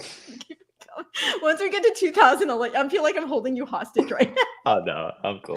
Is Cassie okay with this? Yeah, she's upstairs. She's Oh probably my reading her gosh. books. She's so great. I was trapped under the awning at Kentucky Downs with her Oh, when the deluge happened 2 years ago. It was so bad. Oh my gosh. And like she's a trooper. She rides Yes. it out. oh my gosh, she went out into the rain to go get something. I forget what. And there was no how's the show career going for her? It's going good. It's kind of in a transition period right now. Everybody's about to head back to Florida, all the ponies. So Yeah. she's getting everything geared up for that. So Oh, that's she'll awesome. be excited to get back down there to Wellington. Yeah, no, I think that's really cool. And she could not be sweeter. She is a wonderful person. She's an angel. Oh yeah. And she looks like one too. She's beautiful. Let's see here. I know you have to ride a horse to its strengths, but coming into Del Mar, are you more aware of the speed bias at Del Mar on the dirt, and do you ride differently and try to be more forward early? Yes and no. Obviously, you can't take a horse out of that race. You try and take a closer and you try and put more speed into him, you're going to take away from his closing kick. So you can't change a horse's running style. The most you can do is just try and help him where you see spots that you can get away with it. Whether that be out of the gate or making a little bit of an early move, it just kind of falls under how the race plays out. You just gotta adapt to that. But Okay. as far as yes, obviously Del Mar is pretty speed biased, but they tend to even out the track a little bit more on those days and leading up to them. It's so much to have to crunch into the variables of any given race. Now, I don't know what this translates to. I'm going to assume there are no expletives or bad anything in this. I'm going to assume it's just a nice greeting. So I apologize now if it's not. Desde Chile un gran jinete Gaffalione. Does anybody? I'm going to say thank you, Jorge. It's grand. Usually grand's good. Jockey is Jinete Gaffalione. Good jockey Gaffalione. You're a good jockey, Tyler Gaffalione. I don't know Desde. I'm assuming Chile is the country. Yes. Yeah. We thank you, Jorge. I'm sorry. It's my fault that I don't. Gracias, Jorge. I speak English, sometimes not very well. I just downloaded Babbel, so I am gonna learn. Give me a year. Are you? I got this. You got it. Do you know it always blows my mind when, like, for example, you'd be talking to Wesley Ward and then suddenly he'll Right? just be off to, oh my gosh. Even Incredible. Bob Baffert. Yeah. Yeah. 1 minute talking English, the next minute Joe Bravo, same thing. it blows my mind. I think Kenny McPeak too, right? Yeah, definitely. Yeah. Oh, here you go. Oh, hey. Yes, I know. Hey, you guys do a great job. From Chile, a great jockey is Gaffalione. That's what okay. See, I knew it was good stuff. I knew it was. Oh, and Benji also says all the way from Chile just to say you're the best. That is super Thank you, nice. guys. Yes. Oh my goodness. See, you guys, all good stuff. Oh, here we go. And we're at 1948. We just need, come on, y'all. We need 52 more people to make it 2000. Okay.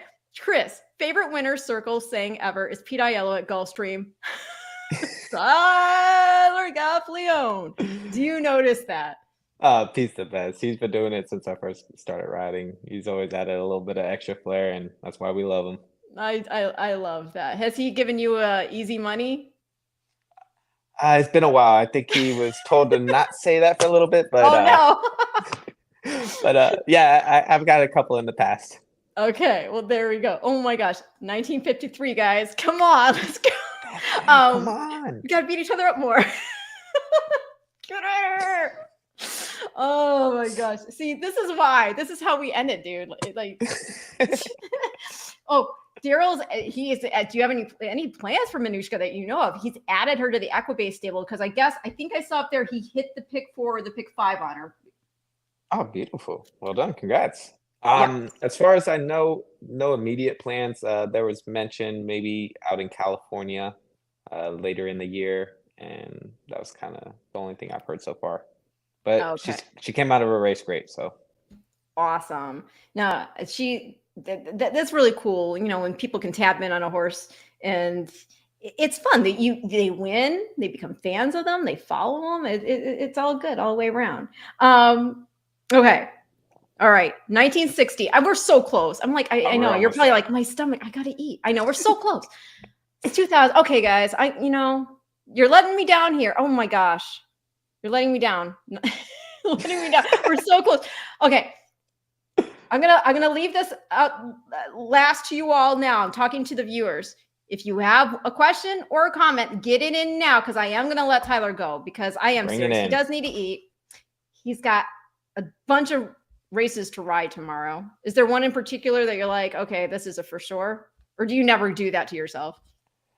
nothing's guaranteed. But I'm excited about Intricate. She's dropping back into allowance races. We're gonna try and get her confidence back up and see if we can get her in the right direction.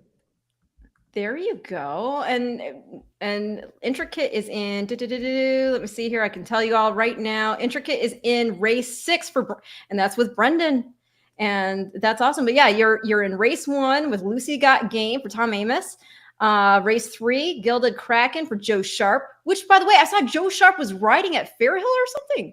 Did you see this? I think he was supposed to, but he wound up going to the pony races with the kids. Oh, okay. Oh, I think maybe he rode a pony. I don't know. He did something. I saw something from America's Best Racing about him riding. So I don't know. Awesome. I gotta find out. Yeah. So then you gotta see his boy. His son is a good little rider. Oh, well, Brian Hernandez's kids can they can ride. They all go together. They do the pony race. I think they went to Maryland this past weekend. It was awesome. They sent me videos. It was great. It's so cool. And I mean, going over, I know. I can't imagine. Yeah, it's pretty awesome. I will say. I just wish they had that when I was a kid. Imagine going to school like on a Monday and your friends asking you what you did this weekend. I raced some ponies. Yeah, I'm racing ponies. They would have no idea. People don't get there's so much that goes into getting into a saddle. It's not like, oh, you just sit there. I once got into an argument. I remember in school with a girl because it was some class and people were like, what are different forms of exercise? And I said horseback riding. She's like, horseback riding's not exercise. And I was like, what? We had a little talk, let me tell you. Oh my gosh.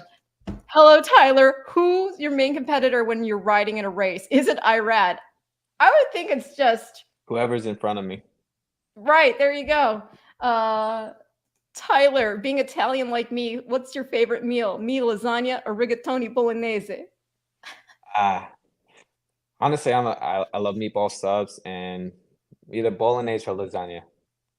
There you go. I'm good for some bolognese. Here we go. What was your favorite Saratoga memory from this past summer meet? The 4-star Dave, Carl Spackler. Yeah, it's so cool.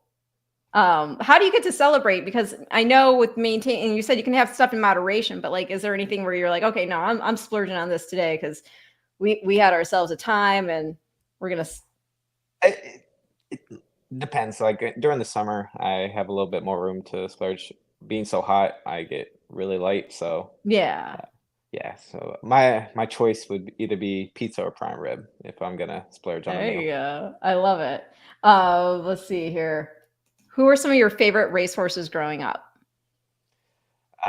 Always been a huge fan of Citation, just the history behind them. Yes.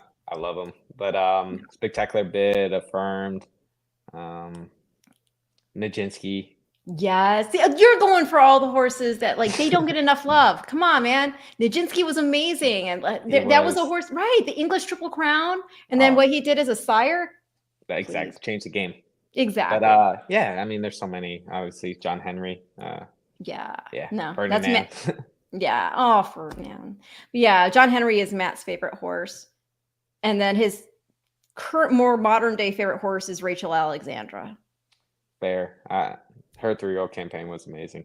Oh yeah, no, but you guys, we already went over Secretariat for me, and then my favorite current living racehorse is American Pharoah. I mean, come on, is right. So we're at 1974. I almost guys. 75. Come on, 76. Bring them on.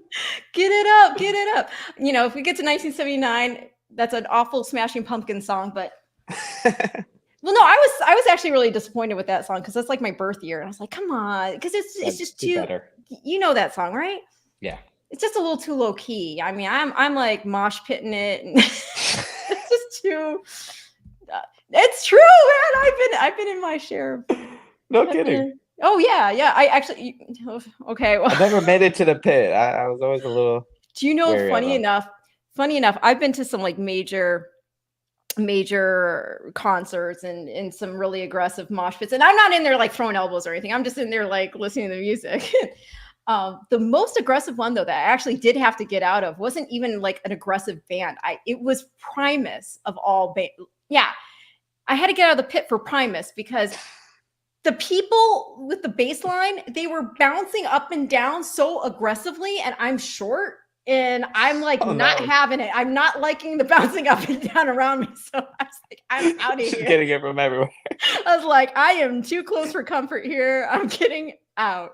And so yeah, that was it for me. But oh, nice to see you guys. Great job, Red and Tyler. Thank you. That's Gino, so my nice. man. Yeah, he's awesome.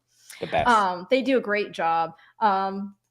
Mine too, if it wasn't for Barbaro, Rachel Alexandra, and Zingyat, I probably would not be in horse racing today. Oh, that's sweet. Oh, we're to 1980. Come on, people. You're disappointing me now. Like, we're so close. I'm going to let you go. I am. Because I've taken so much of your time, and you need to eat. And this will go over 2,000 in the replay, trust me, because it absolutely will. People will hear how much fun we had and that, like, there was violence. And a little more of that. A little violence.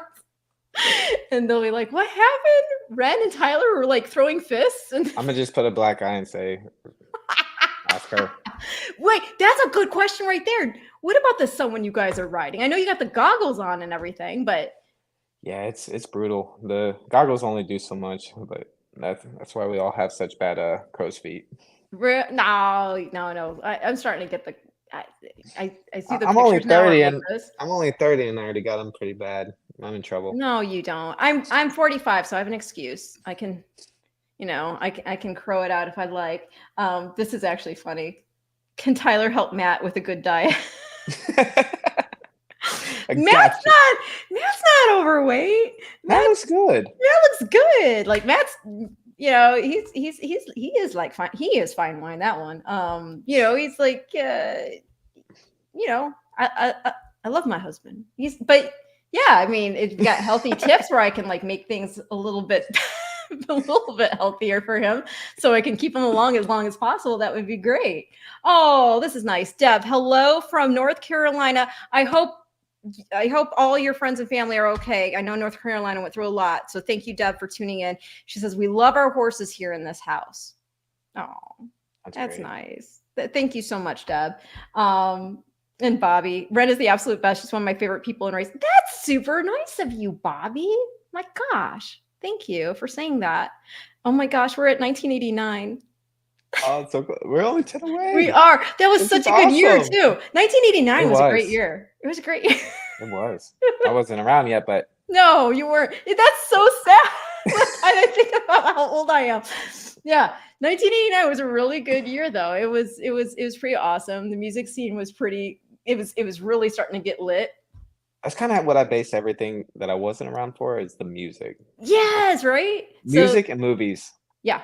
Oh, the movies from the 80s and like the summer blockbuster movies like are so much better than stuff that comes out now. I've been trying to tell my wife that she will not watch older movies. I don't know why. Oh my gosh, what's your favorite?